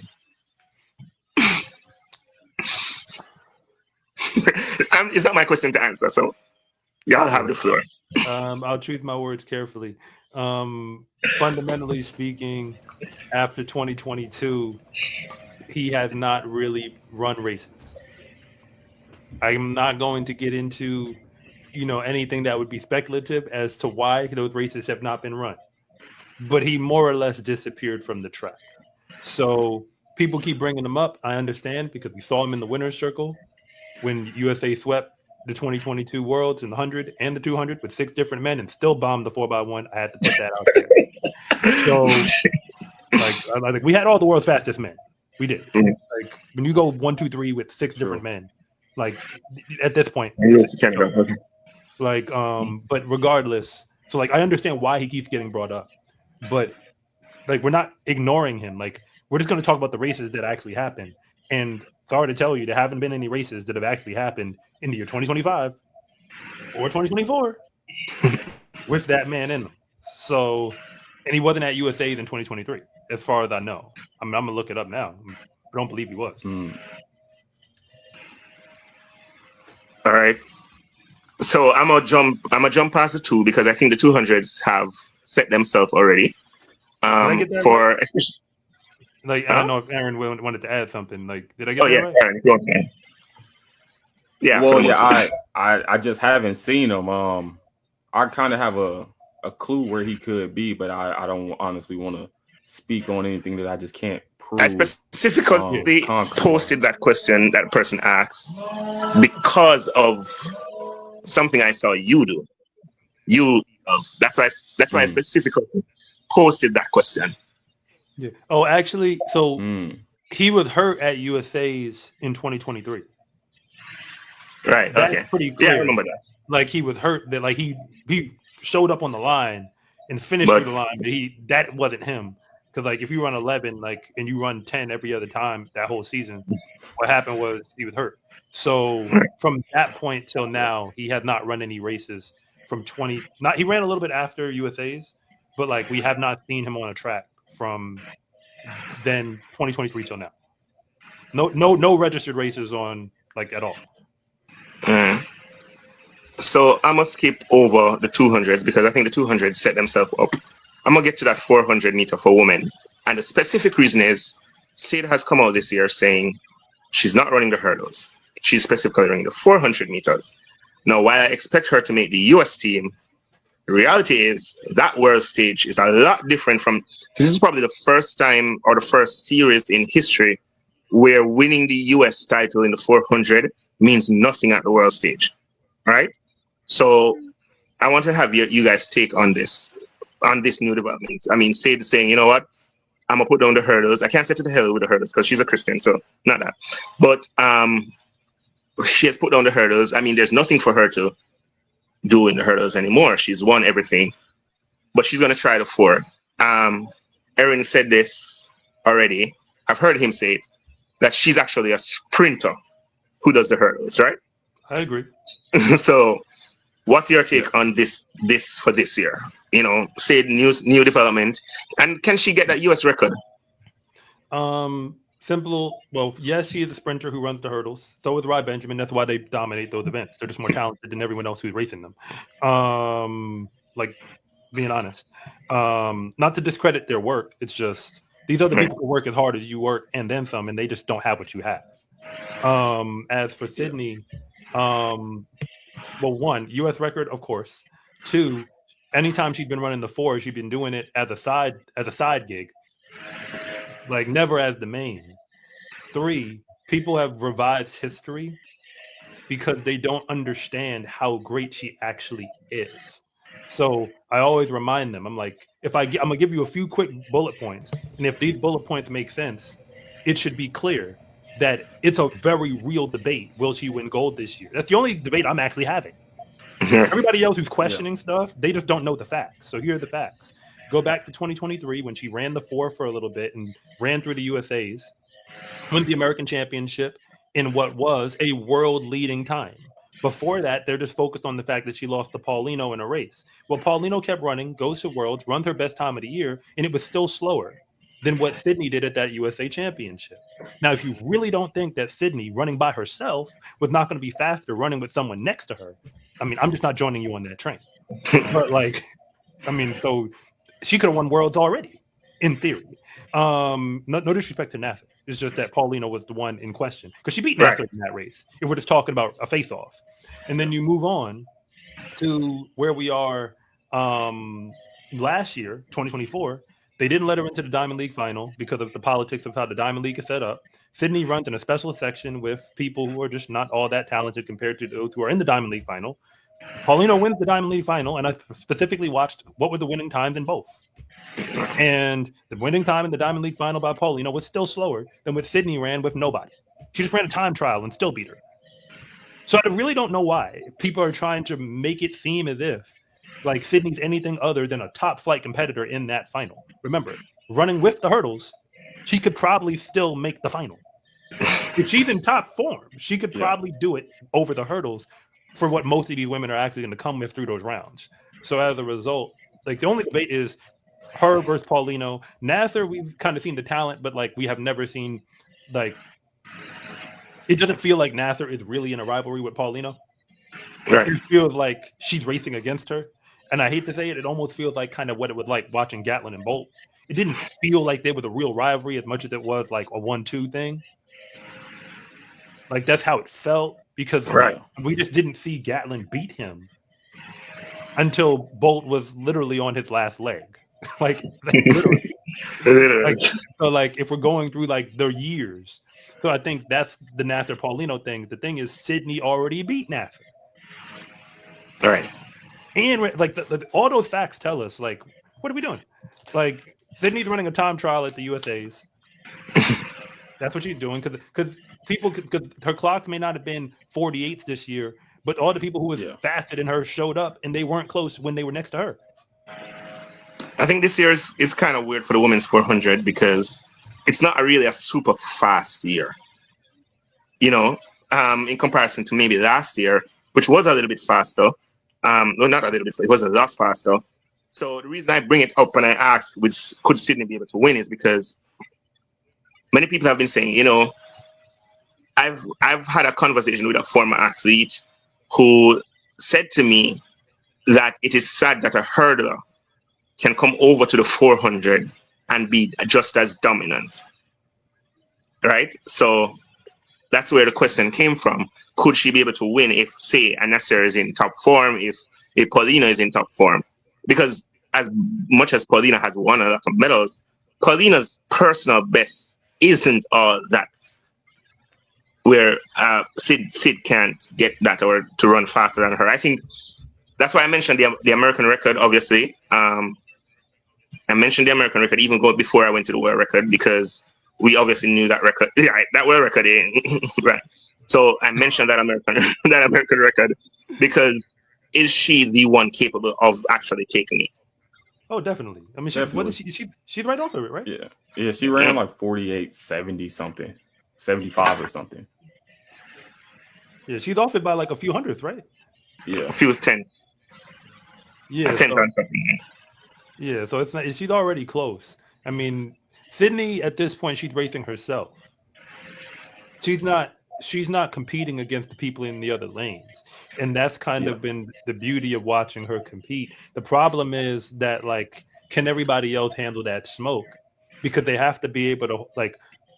Paulino has never seen Paulino ain't never run against Sydney in top flight. She ain't never.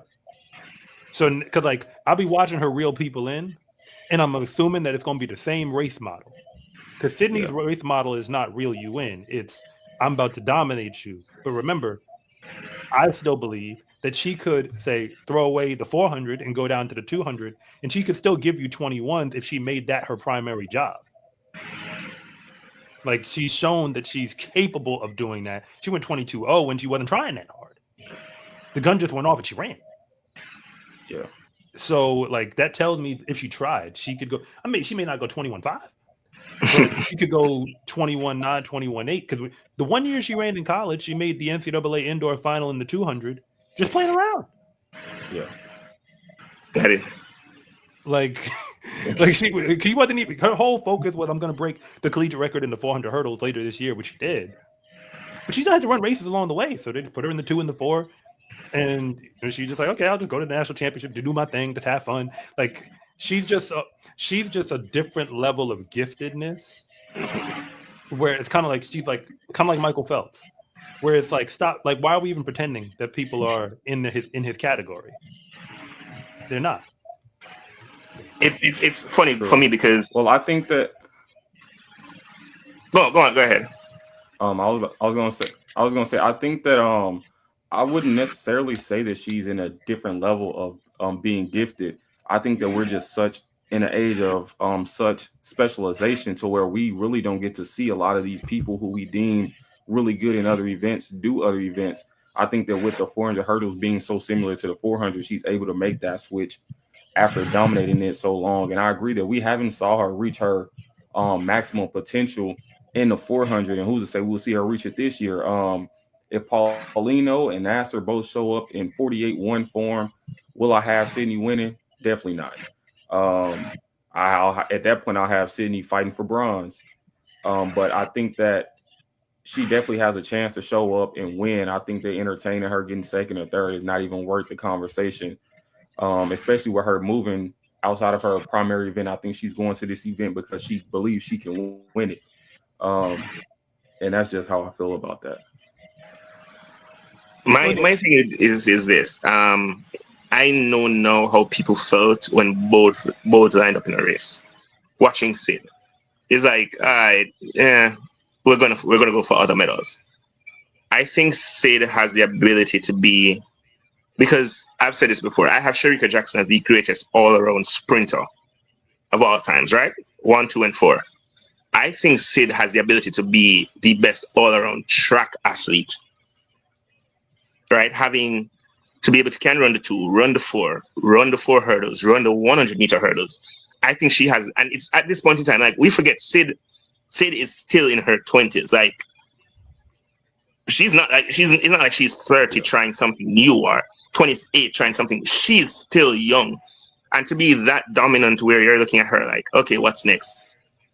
I do believe, as Erin said, if Paulina and Nasir comes up in that 48-1 shape, it might be difficult for Sid, but then again, she has run 47-7. They haven't done that.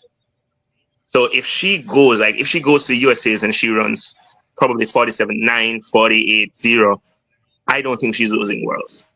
Yeah. Well, I don't think she has to run like for what I'm not expecting her to run on the low half of the 48s at USA's. I just don't. I'm expecting the high half of the 48s. That's what I'm thinking is going to happen, because she's been running time trials going 49 on us up until now. Remember, there's women who have to try to run 49 on the world stage. I think Nikisha Price is interesting because she's who I think is in that group that, I hate to say this, if Nasser don't run up to her capability, I think she's the one who slides out of medal contention. Because again, name a championship Sydney came to and she didn't put on the show. See, this is what I have to keep putting it. Sydney doesn't just win; she's breaking world records, and nobody can run these times but her. So she's finding the motivation to go out and run faster than any human being, including herself, has ever run, just because she can. So, like, I'm not gonna doubt that coming to an event that we know that she can run. You know what I mean? Like I think that's the glitch. It would be different if like Femke Bol was really with her in these championships and like made it look interesting. I ain't never see a championship. Matter of fact, I think unless you go back to like maybe like her first world record, I think of the 6 times she's done it, the majority of like from after that first one, I think all of those were just run by myself.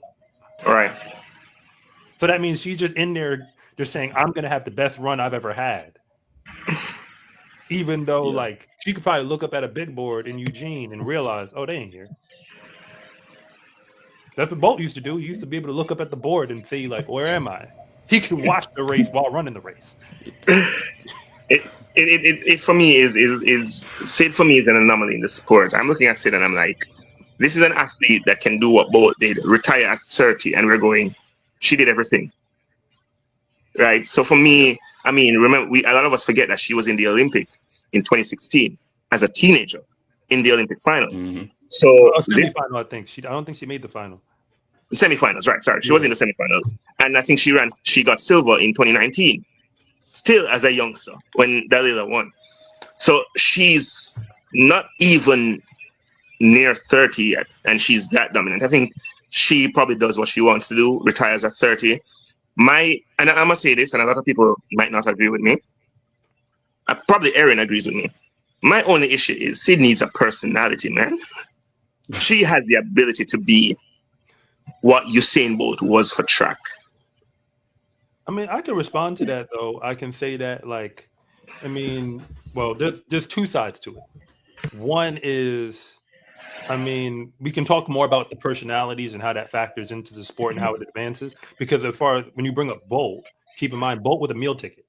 As long as we had Bolt, we could ignore all the issues infrastructurally with the sport, because as long as I had him put on the poster, I could sell something. It's the reason why the sport is a joke at a professional format. And everybody's here talking about USAs and Worlds and Jamaica trials and all that stuff. Like every other sport has international stuff and pro stuff. We make the pro stuff angle to the international stuff, then invite high school and college kids or whoever else to come show up at these national things. But yet we call it pro. Like there's nothing pro about it. They're just kind of going around as like walking billboards for companies that could care less about them. Because Nike really don't move product on sprinters. Just to be honest, they don't. Definitely. So like as a result, that's on one end. So like as far as like what's the benefit, but like I think speaking about Sydney in general, like she really is like, because like when you're that talented, it's sort of like the winning don't mean anything. So her fulfillment don't come from winning medals. Her fulfillment comes from, I mean, I know that she's serious about her faith, Right. which I share in common. And for her, like people really don't get it. Like she could step away from the track and say, you know what, I had fun, I did this, and go have a full life. Yeah. And be like, you know, track is like behind me. It's a thing I did. Because guess what? What's another medal gonna do?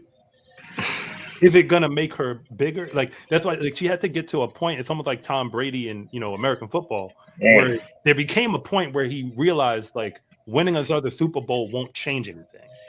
He's still the GOAT. Like for her, she's almost the only thing for her to do now is to do other event stuff just because she can. That's the only thing to do.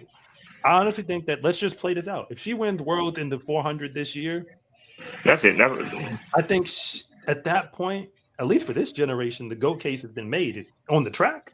It's been made, and it's like now she's just going to keep on. It's kind of like you get to a point where you kind of overstay your welcome, right? Because she set the bar so high. It's just like Michael Jackson after Thriller. The bar is so high that like, how do you? Like you're being measured against yourself, not against. They're like, oh, that championship was good. It just wasn't as good as this championship. That gold medal performance was good. That's what you're going to be up against after a while. So it's like, do I really want like keep doing this? Like, what is the benefit? Am I going to get more money from doing this? Is it going to really enrich my life? Like, this is something. I think that's kind of what it is for her. Where it's like, remember, she's a wife. One day she's like, think everybody who's going to keep running is going to be trying to get what she got. Allison Hill didn't get her first Olympic gold medal till when? Her third Olympics. And like she was still trying. She still had a reason to go get something. Yeah. Sydney did it already. Multiple times. And now I think 2028 will actually be an interesting place for her where she'll be where Bolt was at 2016 right then. Where she just, it's like, do I come back for another Worlds or do I just hang it up? Like, I think that's where she's going to be, because anything else, any adversity she take on right now ain't going to be from the competitors. True. I think unless we see someone come and challenge that 50.6, where they're at 50.7 or 50.3, right? 50.3. Yeah, 50.3. Right. So we're seeing them at the 50.4, 50.5, where she's like, all right, maybe no, I have a challenger, because we've been pitting her against Femke Ball for 3 years. And the reality is Femke ball ain't nowhere in sixth class. Like Sid's at the front and Femke is like in the third row. Like that's where it is. And that's her closest competitor. We saw even last year where, I mean, let's be real.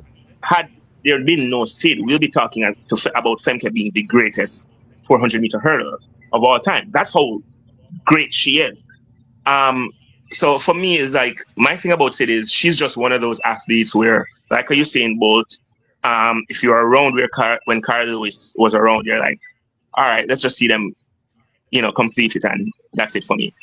And that's it. And that's it. I think they have nothing to prove to the sport. I mean, what if she does go around and she says she wins the worlds and wins the 400 meters and she goes to the next Olympics and wins the 400 meters? Granted, she still wouldn't be 30. Like, she still wouldn't be 30. If she goes to the next Olympics and she wins that 400 meters, it's more of one of those, okay, let's enjoy you, because she's just that kind of person. Yeah. Which brings me to a conversation I had on Saturday, right? Someone's asked me, which of these two do we think will be top first? And I'm coming from a Jamaican perspective.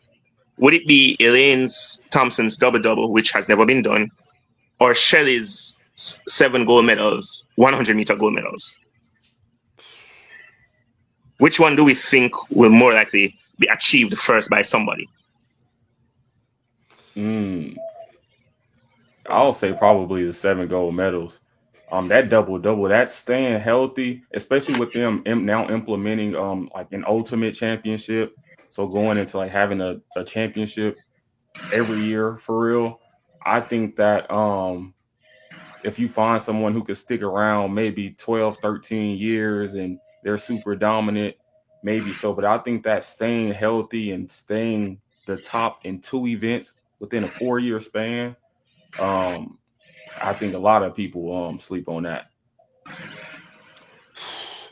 Yeah, so I mean, I would say that, well, because I like what he said. I think on the different end, where in the sport's current form, I think the double-double is actually is harder, like in our current form. But I think that's because I think the wind is blowing towards a more competitive landscape for professionals. Where it lands is where it lands. We're not there yet, clearly, but hopefully it's blowing in that direction, which would make it so that essentially the Olympic standard does have to come down a little bit. Yeah. Where we need to actually let the pros have a space to go be pros and compete at the highest level, to the point where instead of them having to go to a trials, make it like other sports where I'm so good in what I do, you call me and let me know I'm on this team. Don't make me come try out. Yeah. You know how good I am.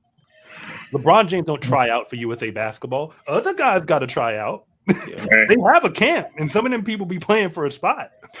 But LeBron ain't one of them. Yeah. Kobe Bryant called them and said, I want to play. And then somebody was on the list, and they picked up the phone and called someone and said, I know you came to the camp. I know that you said you was going to play, but you're not going to play now. Yeah. So I think for the double-double to happen, that would mean that the sport is still in a place where there's really nothing else but the Olympics, and you can just kind of get up for that. Like, if your talent is there, then you can target for that. But I mean, the longevity, I mean, I think somebody else will be dominant and will be able to one day come and collect medals again on the world stage. But like, yeah, because that's kind of a weird way to kind of split it. But because the thing about it is, when they said the 7 gold medals, I looked at it because I knew they were talking Shelley and Elaine, and those were 2 things that would have obviously been some great achievements by any athlete. But when I look at the Shelley thing, it wasn't just 7 gold medals. It was 12 medals in 13 finals. Like, that's a lot. To be able to, I mean, you missed 1 medal in 2011, you sat out a year because of pregnancy, but to still have 12 medals in the 100 meters. But then again, the double-double, and to do the last one with a Olympic record in the 100, which we never thought we'd have seen at the time because of what the Olympic record was, and to run the 3rd fastest time in the 200, that for me again, both of them are. I can't say which one will be broken first. Both any of them, and for any of them to be broken, it would obviously need a dominant athlete. Yeah. That's what it's going to take, a We dominant don't. athlete. We don't. For sure. I don't know who that person is yet. Like not right now. I mean, maybe it's Julian Yeah. Alfred, but that's a maybe Right. because Here's my thing with Alfred, and I say this. I think when you look at the amount of women who are coming up in the 100 meters, I mean, when you look at even a Jamaican perspective, and I can talk from Jamaican, we heard obviously Brianna Liston saying she's staying home, as in she'll be representing Jamaica. She'll be coached by Coach Brahman, which, we know who he is. And, being sponsored by Adidas, Adidas takes care of their athletes really well, so we don't have to worry about her leaving. But when you look at the Brianna Listons of the world and the Clayton Twins and the Alana Reeds, I mean, the Jamaica team, just to make it will be difficult. While Julian will automatically make the St. Lucia team, when you look at the American team, because, I mean, Melissa Jefferson is still young. I mean, TT is still young. Sha'Carri is still young. I don't know if Alfred will be around long enough, or will be dominant enough to be able to beat these girls, because I remember I was watching something Otto Bowden said, and when he mentioned them running into a negative wind and that 10-7 would have been 10-5, I had to be like, whoop, hold your brakes a bit. Because we acting like 10-5 is just, you get to and go 10-5. And I mean, Otto is credible being an athlete and one of the biggest pundits, but let's be real. Like, if you know track, you know that 10-5 ain't coming like that. I mean, Shelley was running 10-71, 10-72 into headwinds that were crazy, and it took her almost a decade to break 10-7. So I think if you do get a female who comes up, who is running those low 10-7s, 10-6, I don't think Alfred will be that dominant. I mean, she's having her moment, and I'm just like, I'm happy because, again, she's an adopted Jamaican, having come to school here, but I don't think she'll be that dominant. I will say this though, keep in mind, Julian Alfred, again, let's go back to the history. Like what had been her career? Julian Alfred at Texas, she walked her way into becoming the baddest woman to ever wear a college uniform and sprint. That's what the only thing she didn't get that she was supposed to was that 100-meter record that belongs to Sha'Carri. And she literally just never got a wind factor in her favor. That's the only reason she doesn't have it. She was running fast in races where the winds were messing it up, where it's not a legal time or what have you. So, like, it wasn't her fault. It was just like it was what it was. She sweeps everything, goes out to the Worlds in 2023. Remember, she beats Sha'Carri on the circuit, and Sha'Carri was looking solid that year. Then goes to the Worlds, makes the 100 and 200 final. And she wasn't in the back in those finals either. And then we got what we saw last year, where, again, Julian is so consistent. She is so like, I'm here. Come get me. And there's only a few people who can come get her.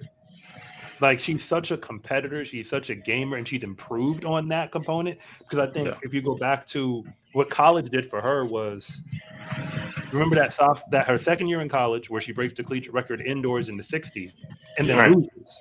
Yeah. That was her moment to learn how to be a competitor. She could have folded or she could have responded. Instead, she responded where it's like, y'all gonna have to come get me now. So now that we're talking about going to the World this year, like, Melissa Jefferson Wooden had to give everything she had in that Prefontaine race to win, and it's a huge win. And hey, I'm a fan of both. I'm on the bandwagon, but let's clarify. I know Julian Alfred had a little bit more. I think for Julian, that was the first race that whole year, 100 or 200, where she was realistically challenged. Yeah. And for Melissa Jefferson Wooden, she had been running in high leverage races on the Grand Slam stage where it felt like she could lose up until that moment. So now that Julian got a taste of it, it's like, oh, that's true. Some other people run. Thanks for reminding me. That's actually how I think that race is going to go down in her memory. Her and her coach, they're like, we ain't going to panic. Just one race. But we needed to be reminded, you could lose. Because the way to win is to be unafraid to lose. And then by the time I got to bash your head in. like because I know, Facts. like I think when you're afraid to lose, that's when you psych yourself out. I mean, we saw that in 2012 at the Jamaica trials, Usain getting his butt handed to him by Johan. I mean, I remember I was there both days when Johan beat him in the 100 and the 200 at the Jamaica trials, and I said, Usain Bolt will not be winning. Sorry, Johan Blake will not be winning the Olympics because you saw the look on Usain's face, and he was like, you saw he looked at himself and he realized he was mortal, and he went back in the lab, and obviously we saw what we saw. Um, so I'm gonna ask Coach Rob. So we're saying goodbye this year to one of the icons of the sport. Mrs. Shelley and Fraser Price, this is her last year. Luckily, and I say luckily, she made the Jamaican team because I believe that if Tia had not pulled, I'm sorry, Shelley wasn't going to make that 100-meter squad. But fate has it that she made a team for her final championships. I don't have her medaling, but I can't count her out. If you get what I'm saying. I mean, Yeah. it's realistic. I don't have her medaling, but I can't count her out. But this is just for Coach Rob at this point because you've been one of those persons who I've watched for a minute and you've spoken about all these athletes. What does Shelley mean to the sport of track for you? I think I'm trying to how I'd relate it. Like on the women's side, she really carried an entire era and then some.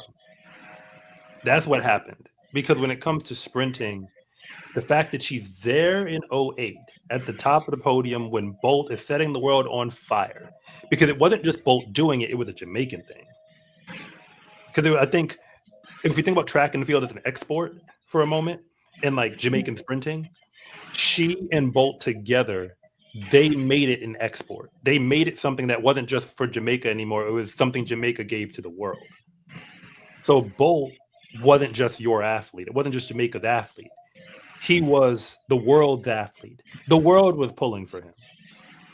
The world just wanted to watch him be great. And then Shelly Ann Fraser Price doing it at the same time. It was a different type of greatness. That's what it was. But then the fact that it lasted for this long, like the level of respect is one word you could give for it. I think honor that like she carried us through, because the thing is on the women's side, I'll say the part that people like to not talk about, we don't see the records on the women's side. Because that's what the sport has been trying to sell us. They've been trying to sell me records because, again, it allowed us to not deal with all the issues. And on the women's side, we just haven't been able to have that conversation in the 100, the 200, or the 400 at all for the last 30 years. We just haven't been able to have it. So as a result, we needed something. And she gave us everything we could have asked for that wasn't the record, to be able to stay consistent, keep showing up, be that presence. If after a while she became not just Jamaica's athlete, I think she became like she belonged to the world. That's how I would say it. Because it's like you turn on that chant. Imagine a fringe track fan who kind of watched a little bit here and there. You turn it on in '08, and then you turn it on in 2012, and you turn it on in 2016, and now you're watching a world championship in 2022, and you're like, I know you. I'm rooting for you.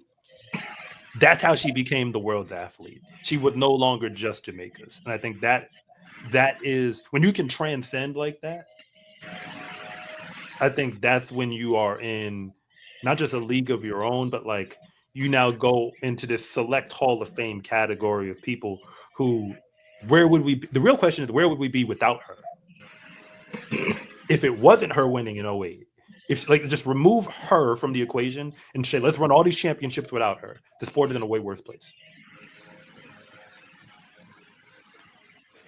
I specifically asked that because I think for me, I knew Shelley from Shelley was going to school, like not personally, but I would have seen her at Wilma's. She's a little bit older than I am, but I would have seen her at Wilma's. I would have seen her when she would have started joining MVP, and to see this young, because like Shelley's really short, guys. Like I'm 5'9", and Shelley is way like I'm she's like at my shoulder. But and so to see a career coming to an end, I mean, I'm looking at all the careers I would have seen in my lifetime. You know, she ran against Veronica, she ran against Tori Edwards, she ran against Carmelita Jetta, the late Tori Bowie, Alison Felix, you know, Elaine Thompson. She would have run against all of these women who would have been dominant at some point and beaten all of them at some point, you know. But to see that career end is like when I started when Shelley was winning her first Olympics, I was a teenager. I'm in my 30s now and Shelley's still running, you know. So to see that for me, it was one of those things of like one of my pioneers going, you know.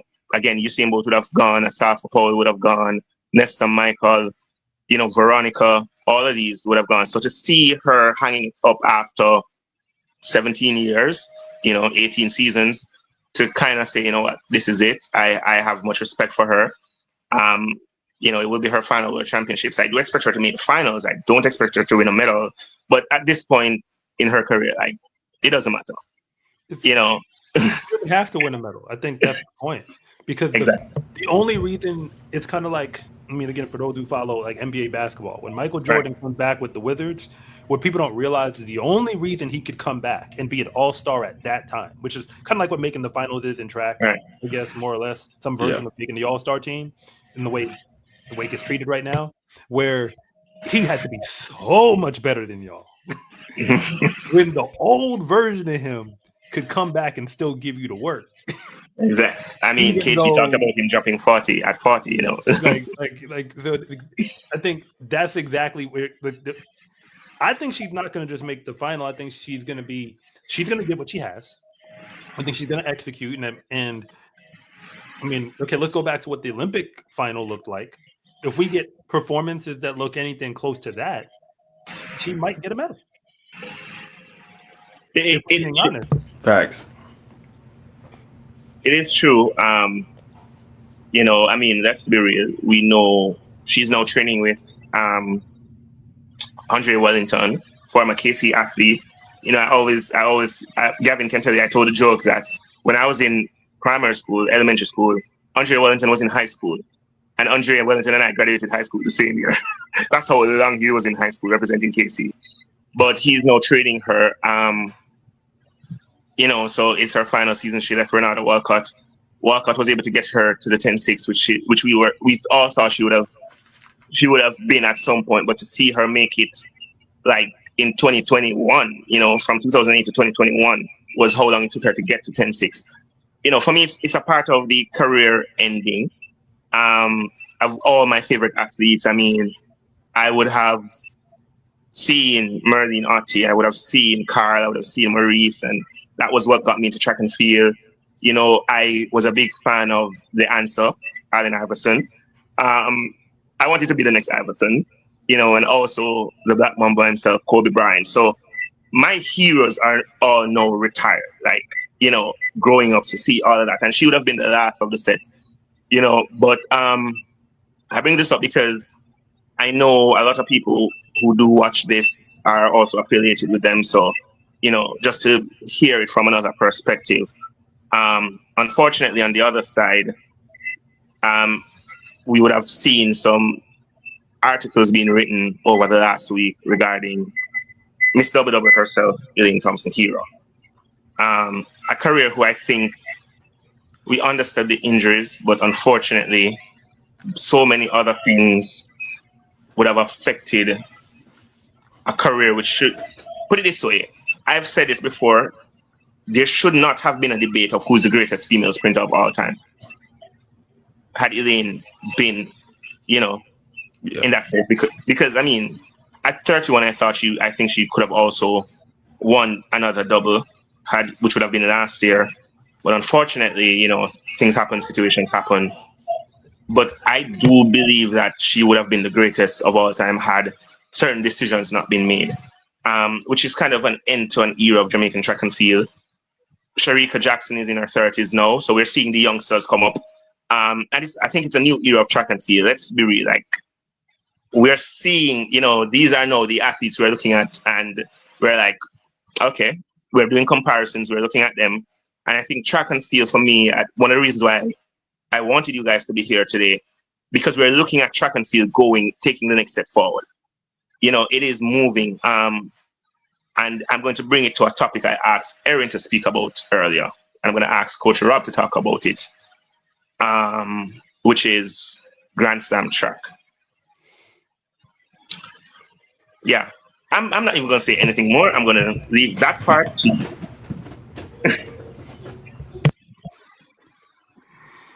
Okay. I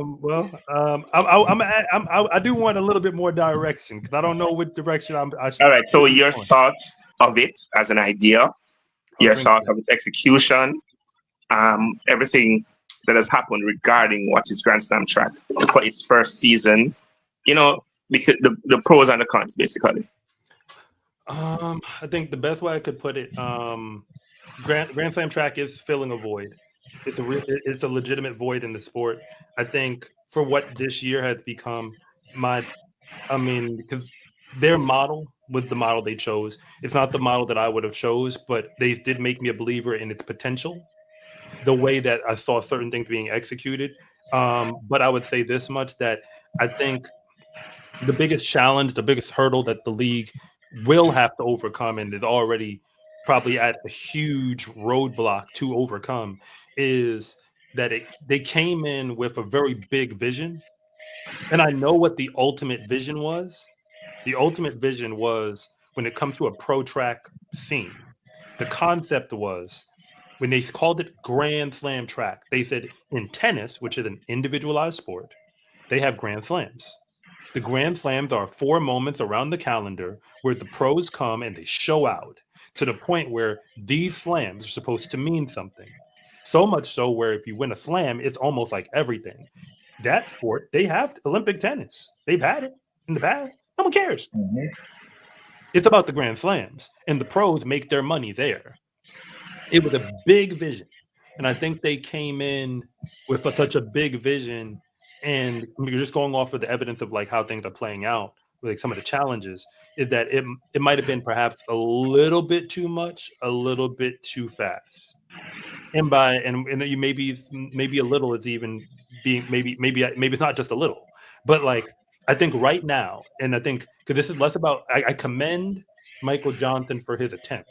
I do, because a lot of people wouldn't even dare, but he did, and he went there. What I would say is, if you're asking me because hindsight is 2020, so I think that there were some things that clearly the financial piece was going to be a major issue.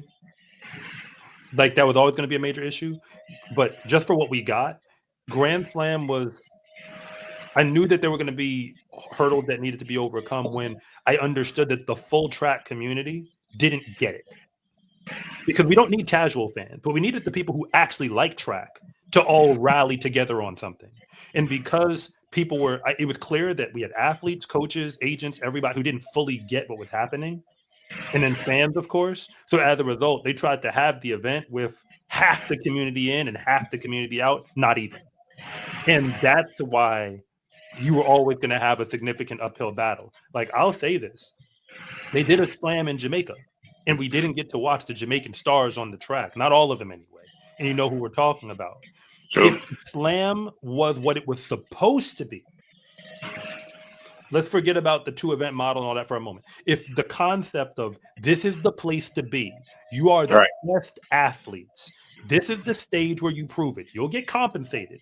Remember, more people cared about Kashane Thompson running a 4x1 essentially by himself against the Dominican Republic in Miramar than they did the Kingston Jamaica Slam when it comes to like rotations on my channel, for example. Yeah. And that's all the coverage I did of the Slam. So that means the athletes are the stars. The athletes are the story. There is no actual story. There are no actual stakes. All these races mean absolutely nothing. It's just running. The only thing that does is we talk about world and Olympic medals because it's the only thing that people understand. It's like a sport that just saw no innovation. So if we were going to have success, what I would say is, and this is hindsight, I can only say it now as we're sitting on this side, is I'm at a point where I think in track, we can't accomplish anything all out because the community is just too broken. I think we might have to do things one event at a time. Yeah. Meaning, maybe, this is in hindsight, I think if they had just did one slam at the right time on the calendar, probably somewhere closer to where Prefontaine was on the calendar, like one slam, and just tried to make it as big and as great, the exact same model they had. Do your 3 days. I don't care. Do all of that. Just do one and just try to get the field to be the best possible field and be like winning. Because when you start giving out multiple slam championships, people didn't really understand what was happening. But like, no, again, Yeah. I'm not going to disrespect or shade any athletes who won championships who were lesser known. What I'm saying is, it wasn't what it was. Like what it eventually became was not 100% of the vision in year one, but they still tried to go forward with all the slams at least and push forward. That's what maybe they could have done one that would have gotten closer to the original vision, and then maybe once you get, maybe they might have had to do one this year and maybe one next year, and maybe even Yeah. one in 2027, Right. and then maybe now we're ready for two. Like the community was ready. Because if you got Julian Alfred telling you no and Sharika Jackson telling you no and so on, like, I'm sorry, the slam is not the slam anymore. It's just a race where we pay money. Yeah. Because like the slam concept required it to feel like this is the race you need to get to. Every person who thinks they're serious should have been like, I need a lane in that slam. And even the 2 event model, if they had done it once, I think it's still, if it was, again, if you could build it up and get your Noahs and people like that to be in, I think that people would have tuned in differently because it would have felt like this is a moment. But I think it didn't work in the current form clearly in terms of like the community being Yeah. able to consume it, which is why we're at where we are now. Because they had no idea that it was going to be this hard to get the track community to buy in. And I'm just on the word buy, to buy in. Because a lot of Yeah. people are track fans who won't open their wallet. That's true. That is true. True. So I mean, I ended up going because it was 3 days in Jamaica, in Kingston, and I'm not far from the national stadium. I'm like 10 minutes drive, right? So I went on Sunday, which would have been the third day, and I went piece of the last day because I was coming in. And I was so upset because they made the Sunday free to the public. And Jamaica is supposedly a track nation. And the stadium was empty.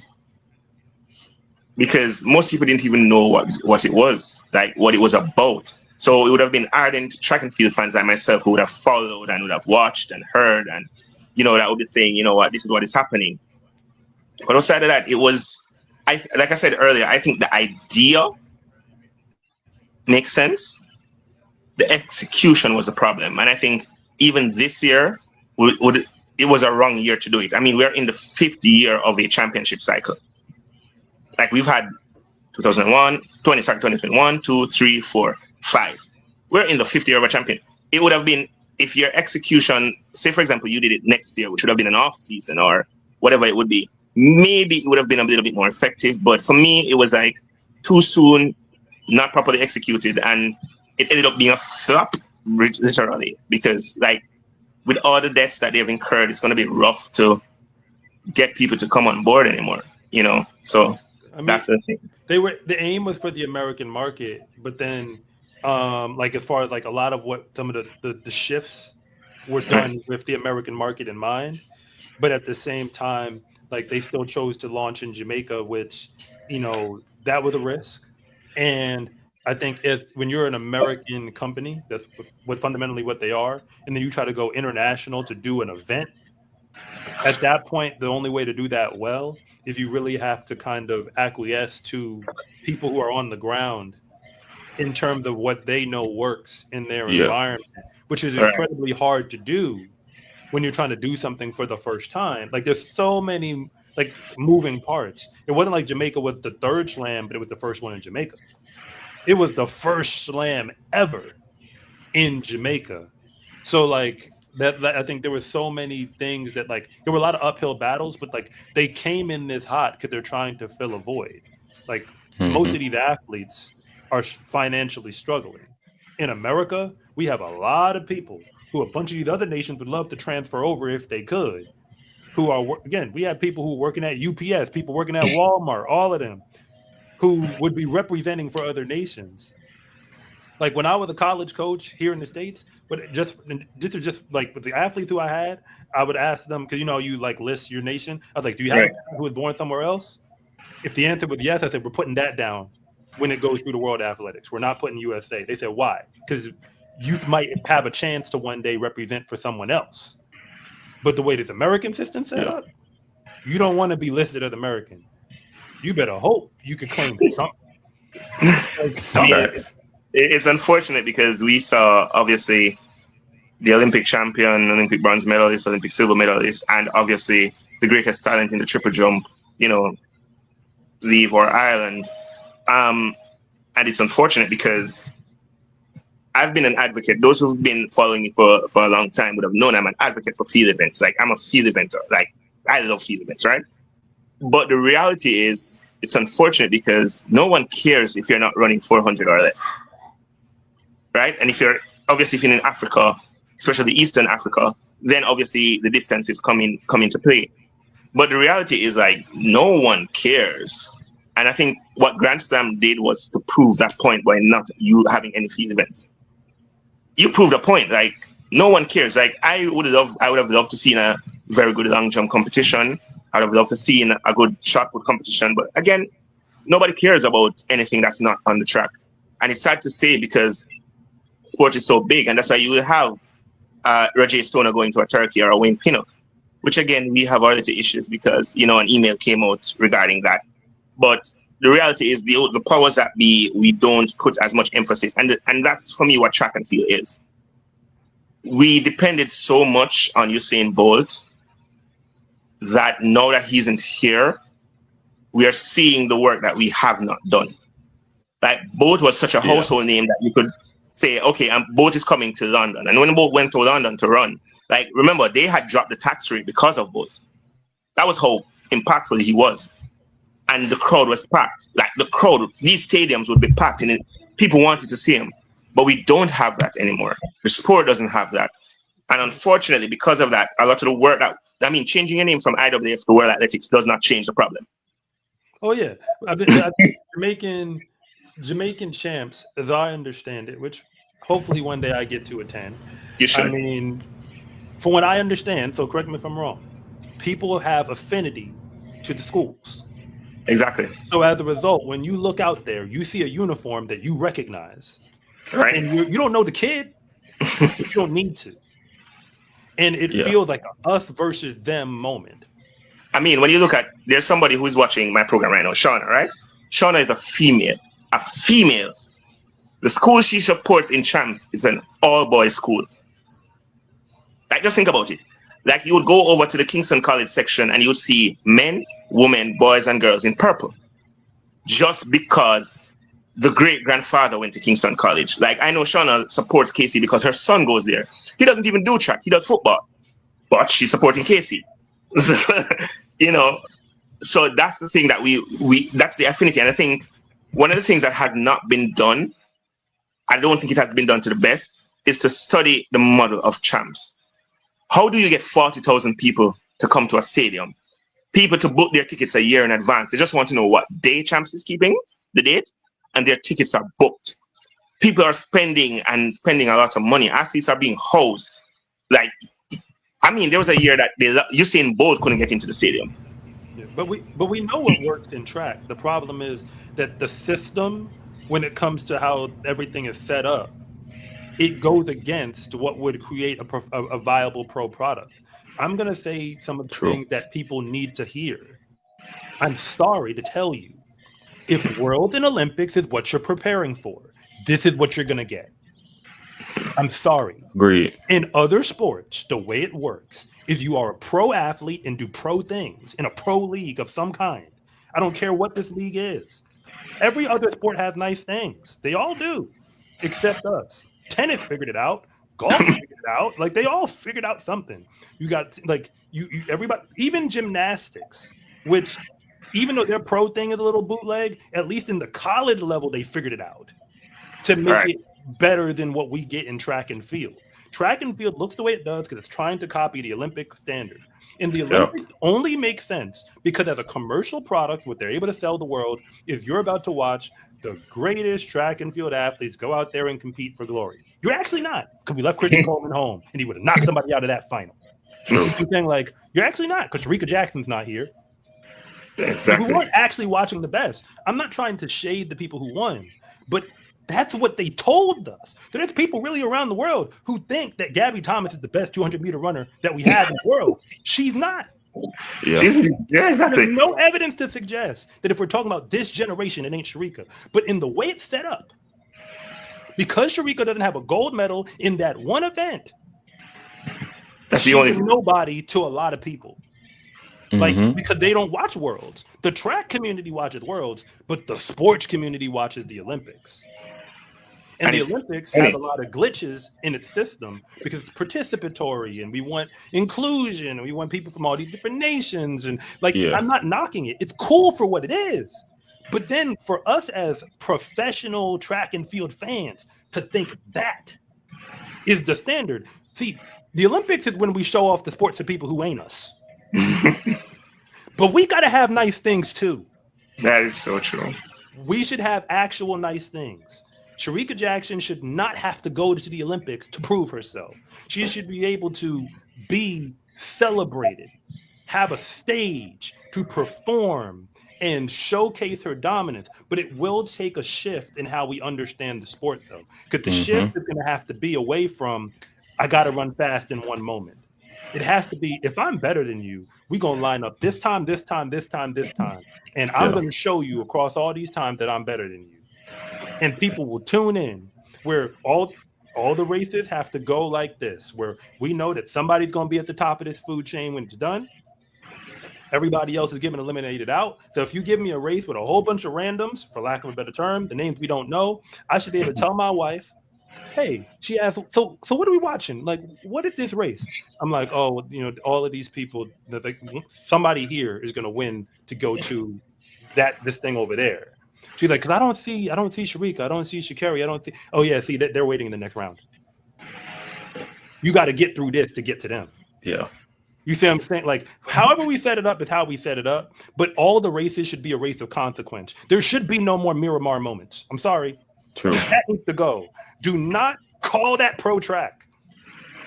Like that to me, like the fact that this is even a thing.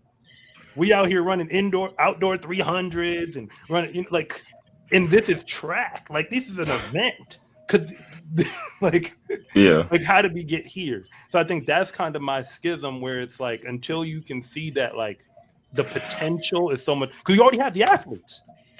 Exactly. You already have the world-class athletes. It's just that there's so many things working against between the way the sport is set up right now, where nobody wants to sacrifice what they have to build it better tomorrow. Honestly, if all the athletes just conspired together and said like all the ones who really are the top, let's just take all the top sprinters. They all finally got on a Zoom together and said, you know what? We're tired of it. We're not doing this anymore. Bump that. What if Noah Lyles and them said, you know what? We're not running USA this year. You think they're really going to send Jordan Anthony? No. If him and Kenny and all them said, we're not doing it. If you think that we're good, look at what we do on the Diamond League circuit, for example. Yeah. You got to take us out of there, because we shouldn't have to run with a high school kid. So true. A college kid, because you know I'm Noah Lyles. You know what I'm capable of. Why am I doing this? But you'd have to get everybody on the same page, because if one person does it, it's just one person. Yeah. You need a block. And then once that block does it, then it changes. The whole system could change, but it's like you almost have to play chicken with the system. Mm-hmm. And I'm aware that nobody's ready to do that, because it's like, because there's always going to be that person who's going to go across the picket line. Of course. There's always that one person who's like, so I'm going to just go slide in there because I heard Sha'Carri and Melissa and TT Terry aren't running. So I'm going to go take my spot. I mean, when you look at it, it's hilarious, because when you look at the top 10 list in the world this year, there are two guys in that list. Well, one definitely won't be at the Worlds. So the second fastest man in the world this year will not be running the 100 at Worlds because of a trial system, right? At least 2 or 3 other people in that top 10 won't be at the Worlds. Like, think about it. Like, you're going, and that's the thing. Like when you look at basketball, like I'm a big basketball fan, I'm a big NFL fan. When you look at the Olympics for Team USA when they selected their team, what happened? They're like, listen, we need the best team. Steph, you need to come. LBJ, KD, and y'all need to be here. And that's exactly what they did. So when you put a team together where a Jason Tatum, who is a $350 million, player, he can't even get a game. But that's how dominant. He's a $350 million player, and he can't get a game. Yeah.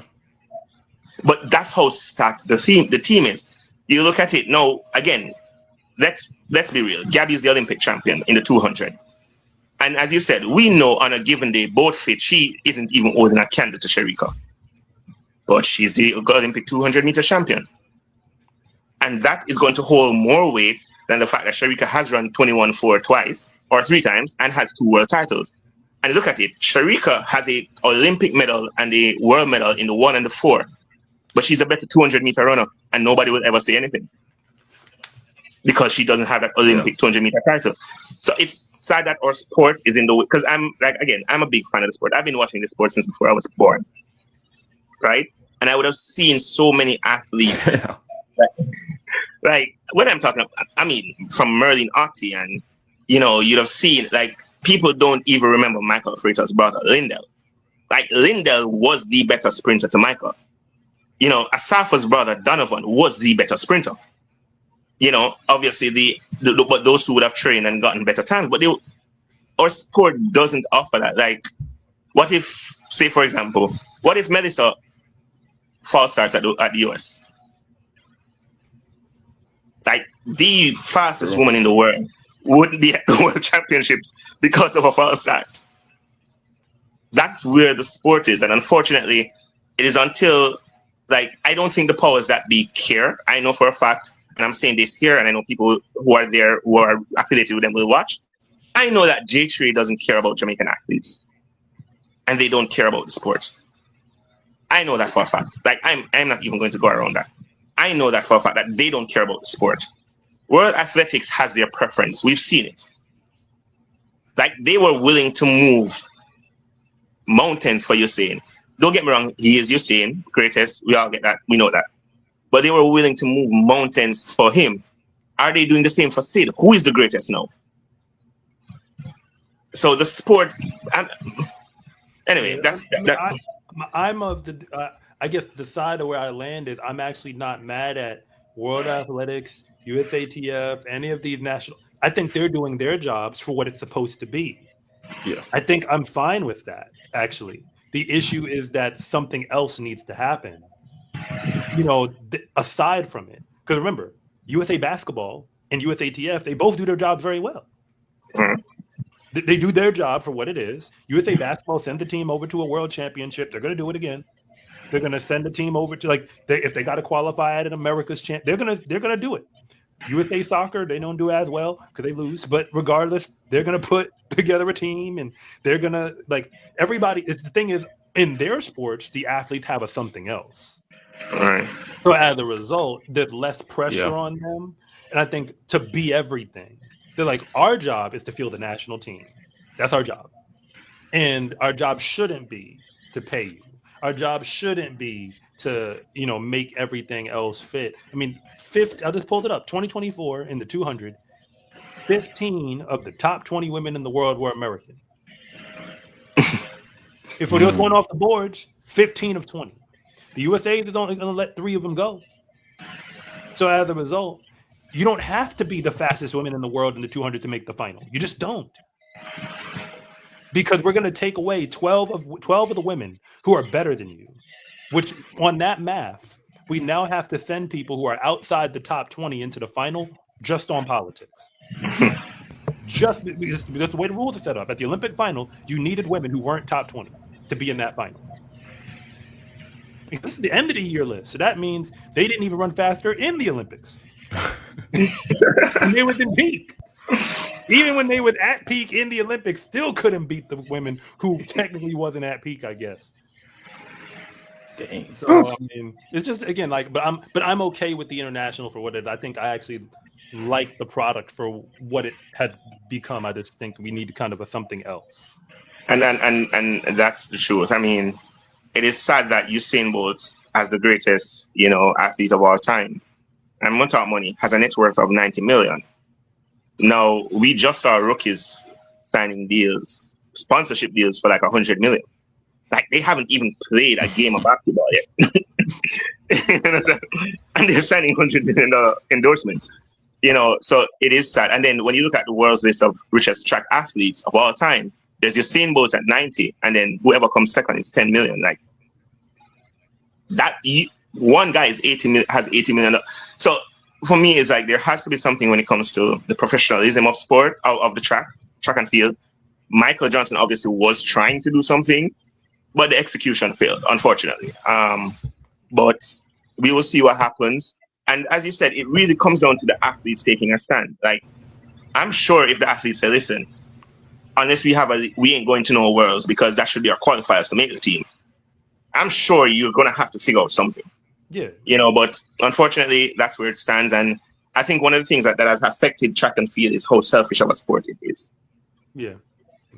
Because For sure. because if I'm benefiting if I'm able to buy a Porsche and I'm able to live in a decent home and my kids are good and I don't have to work at Wendy's or McDonald's, why am I going to fight for you? Yeah, because I think the example, which was not, and I didn't mean to be rude, it's just I was stating the facts. In the 400 hurdles for America, when Ry Benjamin showed up to the USA trials last year, there were only 2 other men who weren't actively running for a college team or an unsponsored athlete who showed up to compete against him. 2. One of which is a chiropractor. That's his job.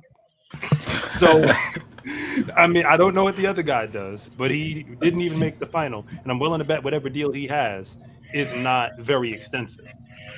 So as a result, like I'm saying, like, that's what it was. Where there's him, and like he's good, but if he just sits in a room with the other guys who are in his final, and they talk about where we're at, he's like, well, hey, I'm doing well financially. And the rest of them are like, I'm sleeping on my friend's couch. Like, I have to clock into work on Monday. And they're like, bro, it's Sunday. He's like, yeah, I know. It's unfortunate because, I mean, when an athlete can sell their nationality for not even $1 million, like, that's bad. Like, I'm selling my nationality for $500,000. Like, think about it. Like, that's not even a Lamborghini. Like, like, I can't get a decent Rolls Royce for that. And then that's what I'm selling my nationality for. That's how bad the sport is. That, I mean, $500,000 you can switch. I mean, and I'm sure there are Americans as well. If they're offered a $500,000, they would take it because they ain't making that. Probably for free. Yeah. Probably for free. You literally have people in America who run 9.8 or run 19.8 in this country and be at home after the trials. So I'm pretty sure for nothing these guys will leave. For free. Well, the thing is, like, I mean, he's right though that when it comes to being an Olympian, the best thing you can do if you compete, in America is like Joseph Fahnbulleh. Right. What if Trayvon Bromell could run for Liberia like Joseph Fahnbulleh? That is true. He now would have been, or Christian Coleman or whatever. Like, he made the USA team, so I guess he broke through. But I'm saying, like, there's so many athletes who are in that next cut where they would not, like imagine Courtney Lindsay not American. You see what I'm saying? Like, he just came up in the world because now he's an Olympic finalist. That is so true. I mean, we saw, instead of not even on the team. Look at Felix Sanchez. Look at Jasmine Camacho. Like, Jasmine Camacho is American. Like, she's born there. That's her thing. She's representing Puerto Rico. Based on the amount of hurdlers that were there, I mean, granted, her times would have obviously done well for her, but I'm sure when she was in college, she's not thinking she would have been able to make a USA team. And it happened even in Jamaica back in the 2010 to 2013 era. Like, Winston Barnes or Jakes Harvey, they switched not because they needed money. They switched because they knew they were never going to make a Jamaica team in their life. Because you had both. You had Asafa, you had Blake, you had Nestor, you had Michael, Kemar Bailey Cole, and Nikel. Like, you aren't going to beat those guys. So at the time, sure, but I mean, no. I mean, a team is buying an Olympic champion for $500,000. Like, that for me, I'm still not fathoming how that. I won a gold medal in the Olympics, set an Olympic record, and my value is $500,000. I think with what you just said, though, and I'll close on this here, where I think if things like this do not, kind of get too common, what will happen is the Olympic mystique will be lost. Because remember, the Olympics is about national pride. We feel like we're watching. That's all. It doesn't matter what's true. What matters is people feel like when they tune in, I'm watching nations compete on this grand stage. And if I look at a Turkish 4x1 and see a bunch of Jamaican and American men, at that point, it's not the Olympics anymore. This is something else. So I mean, with it will eventually get out of pocket if things do not kind of buffer back. So I think it's not even in the Olympics' best interest for their product to allow this to happen. So again, I mean, athlete who shall remain nameless. He said this way, like we should have two. It should be separate. What you do as a pro and what you do on the world stage, those things should be separate. You could have a great pro. We have NBA players never played for Team USA. Great pro career, very successful. They're fulfilled with what they did. They don't never touch Team USA, and it's all right. That's when we say separate. It should be separate because then we can build up fandom. I mean, and I admit that, but when you come to building anything, normally you do have to, like when leagues, the way they work in the world, because the NBA is just one league. There's a whole bunch of basketball leagues. So in track, I admit, no, we're not. People say track is global. I'm like, no, that's because the World Championship is global. Track don't need to be global. You can make an American league and then have athletes from other countries who want to be in come. Because I'll be honest, we're not bringing people in if you're not going to be a heavy hitter. True. People could get into our thing. You see what I'm saying? Like she could come, just like when Messi came to MLS. That's because there was a reason to bring him in. Right. But we're not going to bring people in who are running 10-1. Those people we're not getting from other nations. We're only bringing the people who augment the product. We got a bunch of 10-1 sitting here already.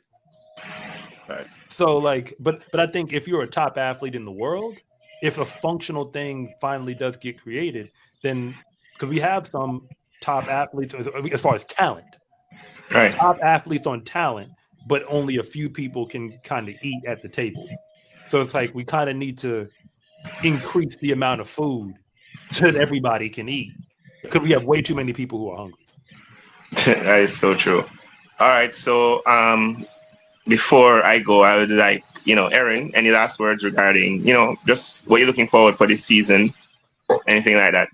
Well, I'm definitely looking forward to the conclusion of the season, seeing the World Championships, seeing how those things play out. I know there's a lot of people who have pulled out and haven't pulled out yet. They're probably going to pull out eventually. I'm curious to see who's going to be there in the finals and who's going to get medals and things like that. But that really is for this season. All right. So, Coach Rob, any final take from you regarding the season ahead? I think what I'm most excited for, I'm excited for a lot of things.